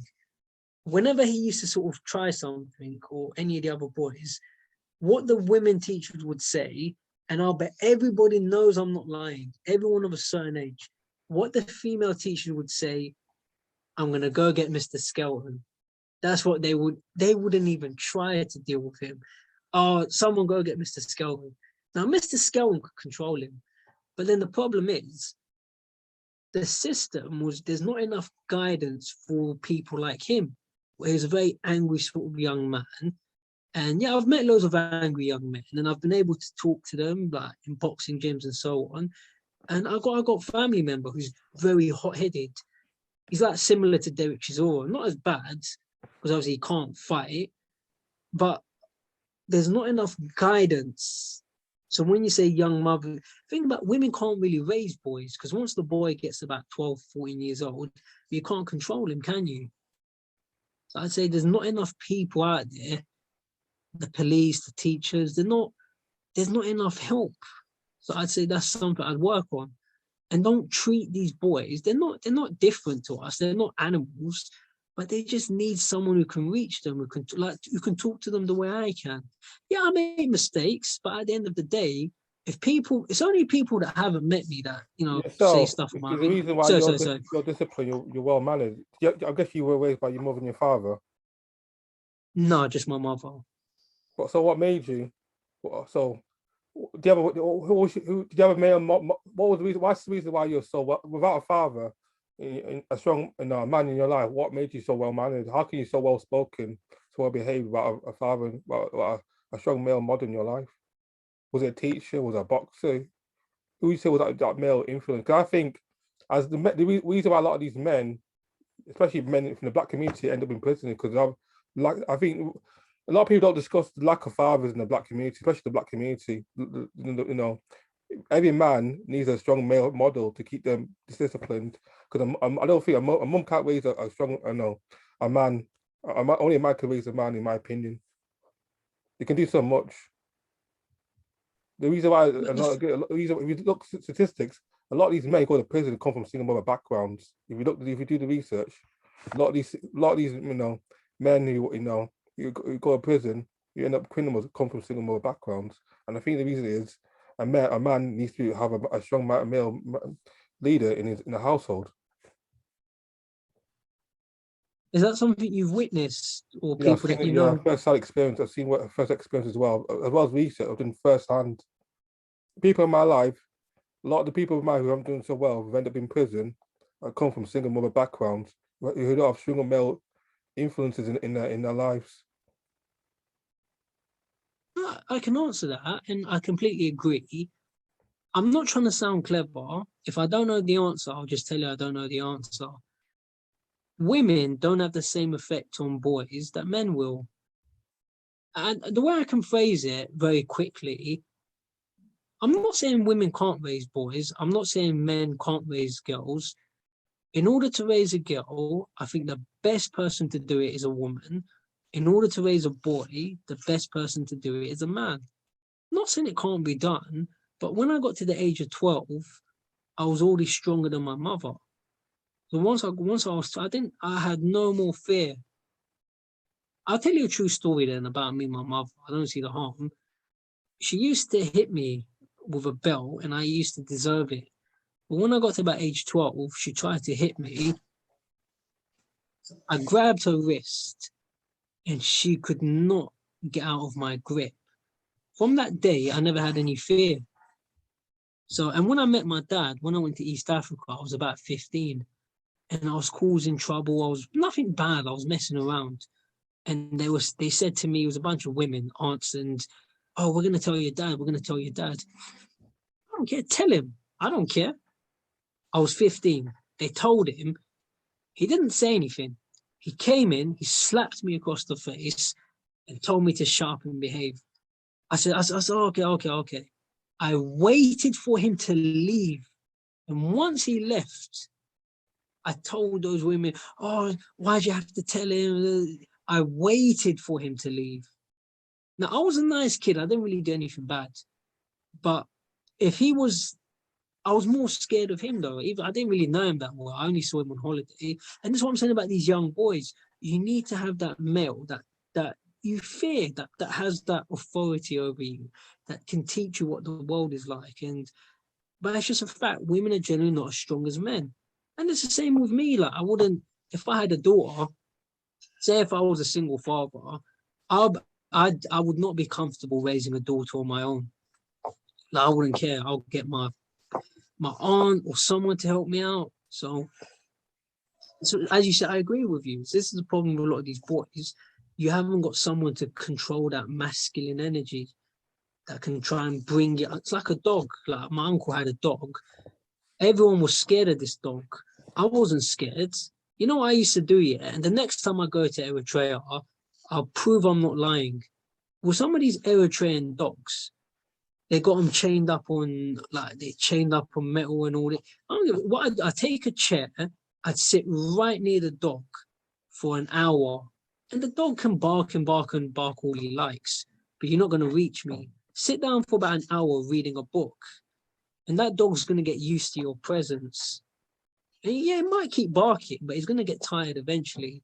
If you do that for a week, 2 weeks, the dog's going to calm down. And then I used to start taking these dogs for walks. And everyone said to me, what's your secret? What's your secret? I said, but I'm not scared of the dog. A lot of these other people, they're scared stiff of these dogs. I'm not. You know, and again, I'm not trying to show off. I'm telling you a true story. So what I'm trying to say about these young boys, you need someone that can show that attitude. Well, I'm not scared. But women are generally, you know, you're not strong enough to take on a 15-year-old boy. So say he decides I'm going to go out late at night, what are you going to do about it? I mean, what are you going to do? You're not going to kick him out of the house. You can't call the police because you can't arrest your own son for, oh, he's been going out late at night. So whereas a man won't have it. So, you know, I'm sorry if I'm talking at length, but I agree with you. That's the problem. You haven't got enough fathers. You haven't got enough male energy to show you that. I'll give you, like, if you remember that program, Everybody Hates Chris. Yeah. And yeah, she used to say to them, I remember one day Chris got too big. So she tried disciplining him, but he got too big for her. And he said, no, I'm not doing the dishes. And what did she say? Wait till I tell your father. Yeah. But it's like, they never ever messed with that dad, did they? And I'd be the same. I'm not a violent person. I'm not an aggressive person. But if that was my mother, I'm nice, but I wouldn't be scared of her. But if she says, I'm telling your father, Like if my father's Terry Crews, I say, oh, okay. It's not, I changed my mind. All right, I'll do the dish. So that's what these boys are missing. And the boys are, I don't mean to talk it left, but boys themselves are victims. Because like, sometimes you don't know what to do. Like, I'm 31 years old. I've wasted so many things in my life, and but I've said enough anyway. But you need more fathers around, basically. Okay. So so your father, okay. So what do your father, okay, so your father's influence helped you become the man you are today, your father's discipline. No, not at all. Not in my case. What if it kept I you would. calm and or behaved? I'm a calm person, but it's just something naturally where, you know, even some of the stuff I've said some nice things about Frank. Some of the stuff I said, it's just talk, you know, but sometimes people provoke me. Obviously, Frank's provoked me in the past, but I'm calm. At the end of the day, I'm objective. I respect him for his legacy, and even if I don't like you, I'll still acknowledge your achievements. You still be Obviously, not respectful. everyone's. Yeah, but not everyone's like. Look, Frank is what it is. We don't get on. Um, yeah, but it's like, look, if Frank Warren called me up and said, yeah, you know, your YouTube videos are doing well. Do you want to fight Tommy Fury on one of my shows? If I genuinely thought I had a chance, I said, all right, fine. How much are you going to pay me? Pay you 100 grand. All right, then. Let's shake hands. Mm. Let's let bygones be bygones. So it is what it is, you know. But remember, I'm a calm person. You got to look at the bigger picture. Like, Family is just one man. That's the way I look at life. If you've got a problem with one person, don't really matter. There's billions of people on planet Earth. So regarding your question, why am I so calm? But I mean, look, I told you, and I don't mean it in an arrogant sense, but I think you can tell me if I'm wrong. But I'd say that you could even say that I play a part in your success because I told you just go on Twitter, message people, and because I told you that, you went and messaged Tasha Jonas, unless I'm mistaken. Yes. But it's the same. It's the same with Ingram Jones. Ingram Jones Bayloric. He said it himself. He said, "I'm the one that." Yeah, Sort I of, remember that video. He inspired yeah, him he. to get Yeah, Nutri. but I'm not. Again, I'm not like Coogan. I enjoy competition, and it's like what I mean. But again, I'm philosophical. People are just people. Like, I'd say if you take anybody watching this video, I'm not going to say I'm better than any of you. Now, I will say this. I'd say that my achievements in boxing, like the fact that I sparred Kell Brook on its own, I'd say that's better than anything any of you have achieved in boxing. But I'm going to be objective, though. I'm not saying it's better than anything you've achieved in life.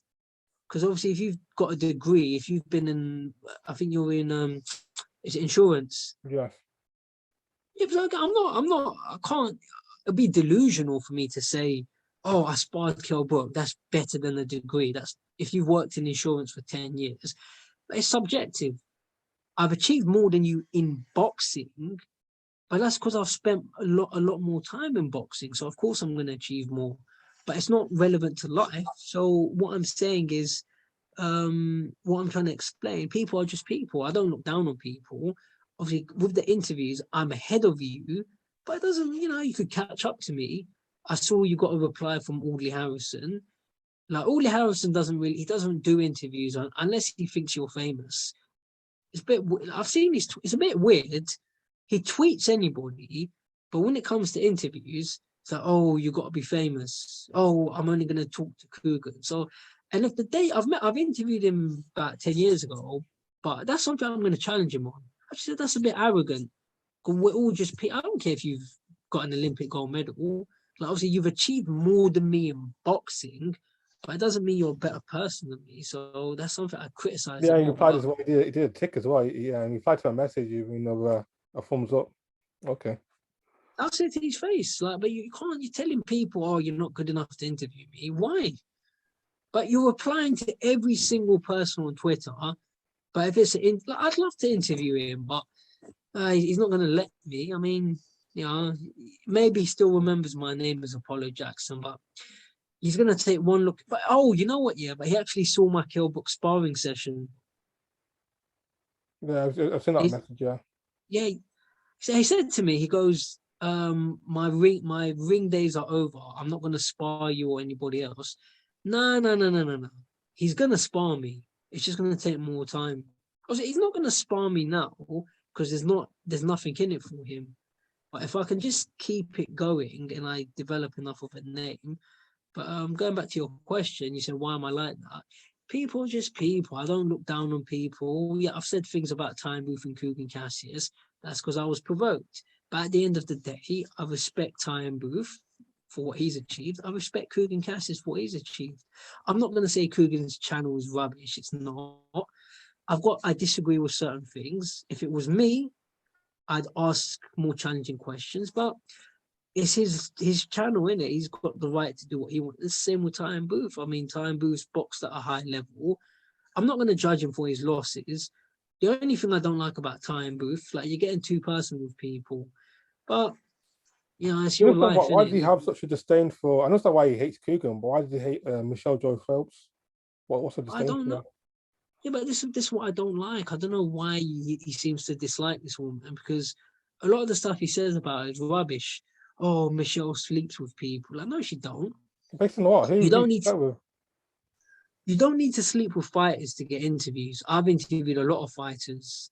If I've been interviewing fighters since before Michelle Joy Phelps did, so I've never slept with any of these fighters. So I don't know what you're on about. Like Yemi, you interviewed Tasha Jonas recently. Well, you know, I don't think she asked you to. Oh, you got to No, sleep with me for an interview.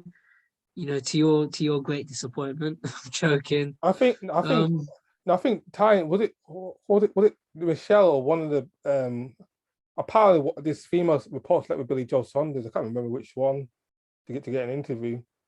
He said in recent videos either was it Michelle? I don't think it was Michelle. One of the lesser known female reporters. So okay, like okay, you're making these bold accusations. Where's the evidence? I bet he's lying. You don't look. Yeah, look how many people I've interviewed, and look at you. You sent, as far as I'm aware, you sent Tasha Jonas one tweet, and you got an interview. Yeah, All right, so you've been doing it for 10 minutes. Michelle Joy Phelps has been doing it for over 10 years. So it's not complicated. You just work hard. And I'm not gonna I'm not gonna take shots at Ty and Booth, but Ty and Booth, yeah, but you don't go to press conferences. So you're saying all this stuff online, but I don't see you coming with the same energy face to face. So with Michelle, she's been doing it for over 10 years, going to the press conferences, going to the events. So what happens is that you create momentum. People know who you are. Like Audley Harrison messaged her the other day. I think it was today. They sent a few messages back and forth. So what I'd say about Michelle Joy Phelps, she's put the effort in and people know who she is.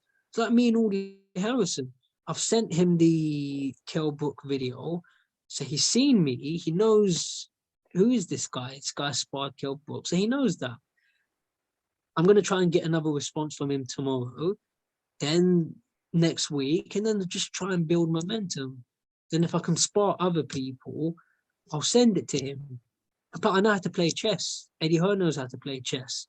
Eddie Hearn once told me, I said to Eddie Hearn, I want to come to your office someday, play chess on camera. Eddie Hearn goes, yeah, sure, we can do it sometime. I've played chess with Steve Goodwin on camera. So not on camera, but I've lost. I lost a game of chess to Steve Goodwin. yeah. He used to be in tournaments. So this is what I'm trying to say. Build momentum. I don't know if Audley Harrison plays chess or not. I He think plays he poker. does. He's a poker player. Poker's more his game because that's what he said to you. He mentioned poker, and see, when you want something like for me, I really want to interview Audley Harrison, and I really want to spar him on camera. If it means that I've actually got to take poker lessons and learn, I'll do it. Screw it, I'll learn poker. So that's what I'm trying to say about Michelle. And this is what I'm not going to say anything bad about Time Booth, but when you're getting personal with someone for no reason, you're going too far. And whatever people say about me, anything I've said on camera, I'll say it to your face. So if I met Time Booth tomorrow and he had a problem with what I've said, I'd say to him, yeah, but look, if I've offended you, if I've upset you, I apologize. But you're the one that started it. You're the one that was saying rubbish about me. So well, I guess I'm going into too much detail. Like, you just shouldn't What did be he actually just say taking about shot. you, Ty? What was it? I know you felt like, oh, you interviewing me. You seemed happy about you interviewing me? Was it best of mood? And he called you gay in that and accused you of being. No. Well, we met up in a coffee shop. Like when was that? It's like October. We met up. He was in London, so I contacted him. I was like, "Yeah, you're in London." I said, "You want to meet up for an interview?" He goes, "Yeah." But then when he turned up, like he was in a funny mood, and he starts getting rude, and yeah, just starts getting disrespectful. In my opinion, other YouTubers will put up with it because of the Time Booth's a big guy and he's a former boxer. Plus, they want views. So, in my opinion, other people will let it go. They say, "Oh, Time Booth's a former boxer. I don't want to take him on." But when he started talking to me like that, I said, "Yeah," because I'll give you a quick example of how you know I'm not lying. Yemi, you're what, 6'4"? 6'3". You sure you're not 6'4"? 6'3". Last time I checked, 6'3". Okay, all right. I'm 5'8". So I've already told you if you want to spar this week, I said the best time we can do it, we can spar on the weekend. I don't care how big you are. If you want to spar, we can spar. You can hit me as hard as you like. I don't care. I'm not delusional. I wouldn't say that to David Haye. I wouldn't tell David Haye you can hit me as hard as you like. But I'm a brave guy. I stand up for myself. So when Time Booth tried getting rude and for no reason, I remember I've interviewed him once before. We got on Yeah, fight. he's actually that video. So I thought maybe he's in some sort of mood or something's happened. But when he just started getting rude, I just thought, no. I said, Time, don't talk to me like that. Like if you've got some sort of problem, if you want to go, let's just leave the interview. Yeah, but you don't need to talk to me like that. So then he said something back and he just like, oh, what did he say? He said something like, oh yeah, well, you're the one that messaged me, yeah? Like you're the one that wanted this interview. So I'm just like, why is this dude so I just said, you know what, yeah, I just said, Ty, let's just leave it. I don't like the way you're talking to me. He gets up and he storms off. He's like, no, I ain't doing the interview with you. I said, fine, forget it. And I'm like flipping, no, what just happened? So he gets up and storms off. And I just thought, no problem. I just thought the situation's over. And then like a month later, yeah, people started messaging me on my videos. And they said, Time Booth's been calling you gay in his videos and making homophobic comments. And I'm like, the only problem I have, I don't care what he said, but where was this energy face to face? Because it's like, why did you run off? Like, because when I said that thing to him about when it was face to face, he says, he's saying my channel's a joke channel and this and that, and I don't get as many views as him. I said, my channel's not a joke channel. Like, I'm trying my best. I'm working my way up. But I said, like, at least I got in the room with Kell Brook. At least I tried. Not like you ran off when Joshua confronted you. That's what upset him. Like, that's why he stormed off. So then a month later, he wants to start insulting me online. But I'm like, the situation's not that serious. Like, we could have just talked about it face to face. Like, I don't think I did anything wrong. Like, but that's what annoyed me. Like, you could have just said it to my face. Like, so that's what I started responding. I just thought, it's not even, I'm not offended. I don't want people to say I'm being defensive. I'm just like, well, where was the energy face to face? And so I didn't do anything. And you can't say it's me, because if it's me, but I go to press conferences all the time. You don't see me falling out with people. But this guy is insulting everybody all the time. But he got kicked out of the gym by Joshua. So I just don't think he's that brave. Like, he pretends he is, but go say it to someone's face then. You know what I mean? The thing with Tyne though, apparently he's doing well financially. Quickly currency, apparently he's almost a millionaire, but he seems obsessed with Michelle and Coogan and all these people. But you're doing well financially. You're almost a millionaire. Why are you so focused on the past? Move on. Oh, look, it is what it is. I'm not judging him and do whatever you're doing, but I think I'm only responding to the questions, but like I said, I don't know. I don't bear grudges. So I know people are gonna sound clout. I'm not. I'm just responding to someone who started saying stuff about me online. But yeah, I just don't get the obsession with Michelle. I don't. What's she done? She ain't done nothing. I met Michelle. I interviewed her. She didn't need to give me her time. She's a lot more famous than me, but she let me interview her. So, but all I say about me, if I've got a problem with you, I will explain it to your face, like Coogan, and I'll say to you, this is why I've got a problem with you, and we can take it from there. But with Ty, like where you keep talking about people, but it's like you're not even meeting these people, you're not even saying it to their face. I don't get the obsession. I'm just doing my own thing. Like I've told you what to do, you're doing your thing, and I just like to keep talking about people. Like, I don't get it. So I don't. And they're just lies anyway. I don't mean to keep going on, but saying Michelle sleeps with fighters, like you don't need to sleep with fighters to get interviews. She works hard. Yeah, but she's famous. Everyone knows who she is. The reason people give her time is because she's got a big platform. That's what it is. I want to get on a platform. It's a big platform. Yeah, I'm not going to beg, but like I'd like to get on that platform. So when he says what he says, but the reason fighters go to her is because they know she's got a big platform. If you go on behind the gloves and these other channels, it's going to increase your profile. It's Yeah, yeah. business. For me, I'm That's trying to. awareness. I hope I can fight the YouTubers. If I go on behind the gloves, it's going to help me achieve that goal. Whether or not it happens, I'll be objective. I know some people, Michael's delusional, but look, I can get there day by day by day. I believe that. And if I get on channels like Behind the Gloves, it's going to help me get closer to that.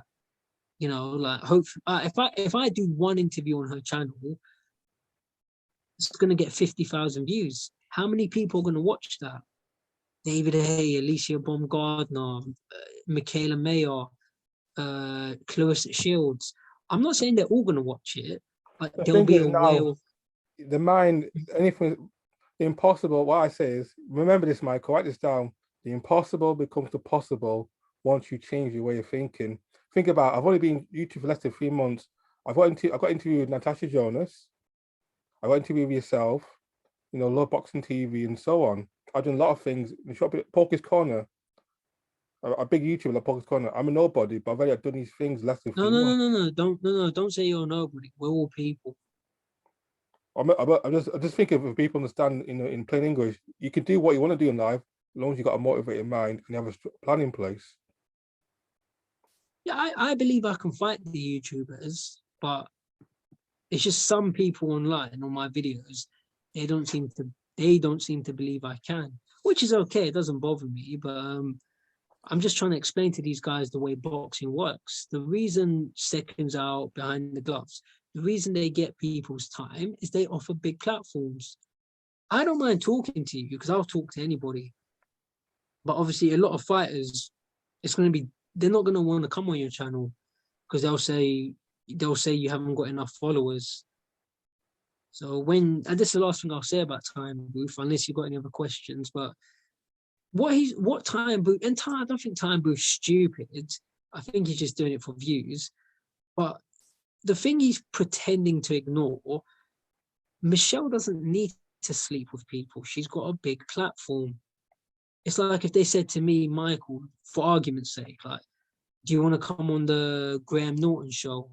Do you want to go on Piers Morgan show and talk about we're going to do a discussion about why boxing should be banned. Do you want to come on Piers Morgan? I'll say, of course I would. Piers Morgan's going to get me national attention. That's what I'm saying about Michelle. The reason she gets people's time, because it's going to do a lot of numbers. Same with Coogan. I think Coogan's done an amazing job to get himself to where he is. He's dominated his field. Same with all like Ellie Setback. I don't think Ellie Setback's what he used to be, but he's still got a big platform. Boxing Social, Fight Hype. The Boxing Voice.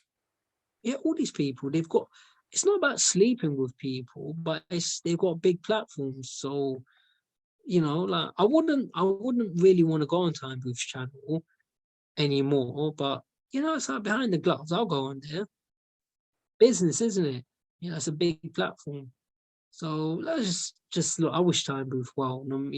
Whatever I've said in the past, words are just words. But just I think what he does is silly. But hey, if it makes you happy, you know.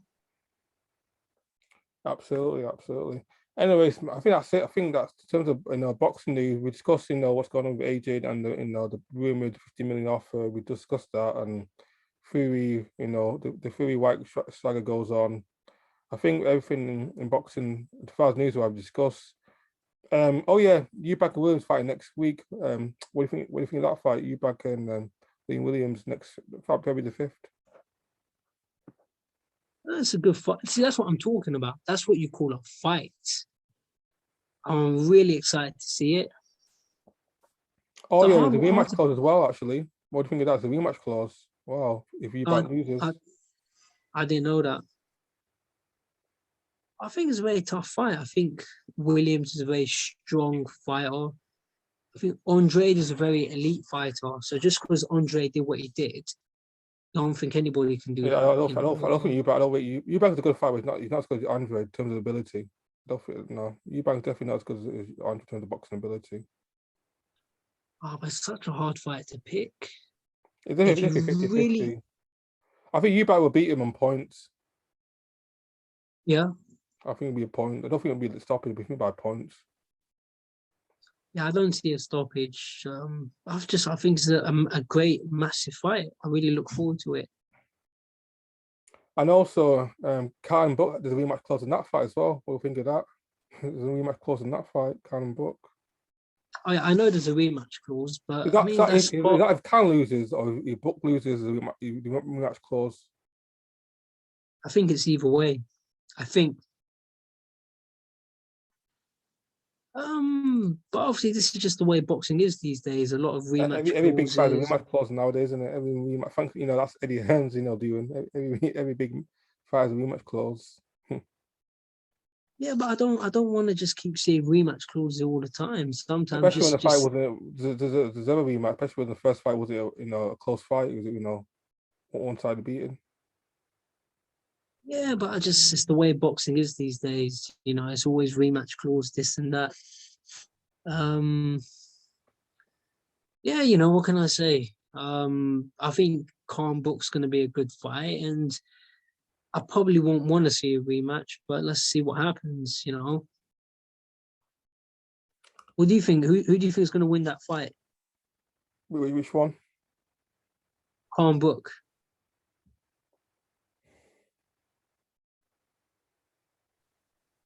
I don't know. That doesn't. The way Book's a talker, maybe Khan might outbox him. Might be Really? or late stoppage by Khan. The way that Book's saying like part Books is injured, he's got injured hand. So Books may come in the fight not fully 100% or not 20% injury prone. So I don't know. For me, it happened years ago in the prime. Book will knock that Khan easily, but nowadays they're both washed up, both past the prime, and it depends. Whoever fight has less left in the tank will lose. Yeah, if I had to pick one, I think I'll probably go for Brook. I think Brook can win the fight. He's bigger and stronger at the weight. Khan's been knocked out so many times. I'll probably say Brook's going to win that fight.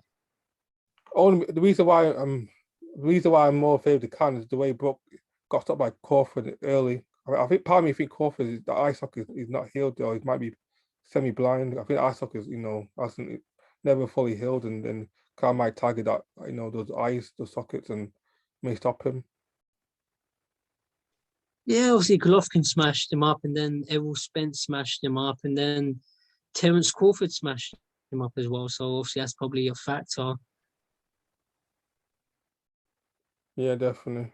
So it definitely could go either way, but we shall see. It's done like 3-4 weeks away, so we shall see what happens in those fights. Yeah, getting close. Less than a month to go. Anyway, guys, I think that's me done. Well, we definitely talk again soon. Anyway, so we'll definitely talk again soon. And anything else, Michael? No, just say quickly, yeah, to anyone watching, good luck in all you do. You know, I sparred Kell Brook. I got Audley Harrison to notice me. So now I'm trying to get the Audley Harrison sparring session Sunday. And it's only a matter of time. Sooner or later, someone in British boxing is going to spar me. So for anyone watching this, set yourself goals and go for them. Try not to be so negative all the time, you know, try and achieve something. Yeah. But it's What I'll all do, fun. I love like I do have a few questions, but more controversial. So what I'll do is, I might go, I'll ring you after this video, because these questions are a bit more personal. You know, YouTube, man, might get us a bit of trouble. So I'll ask this question off camera. So I'll talk to you later after this. well, can you give me an idea? Are they personal things about me or Boxers, no, but you and boxers. Well, we'll talk off I don't camera. mind. We'll talk Okay, off okay, camera. whatever you say. You All right. get into trouble. These questions. Anyway, Okay, thanks for watching, guys. You know, till next time. Adios, amigos. thanks everyone.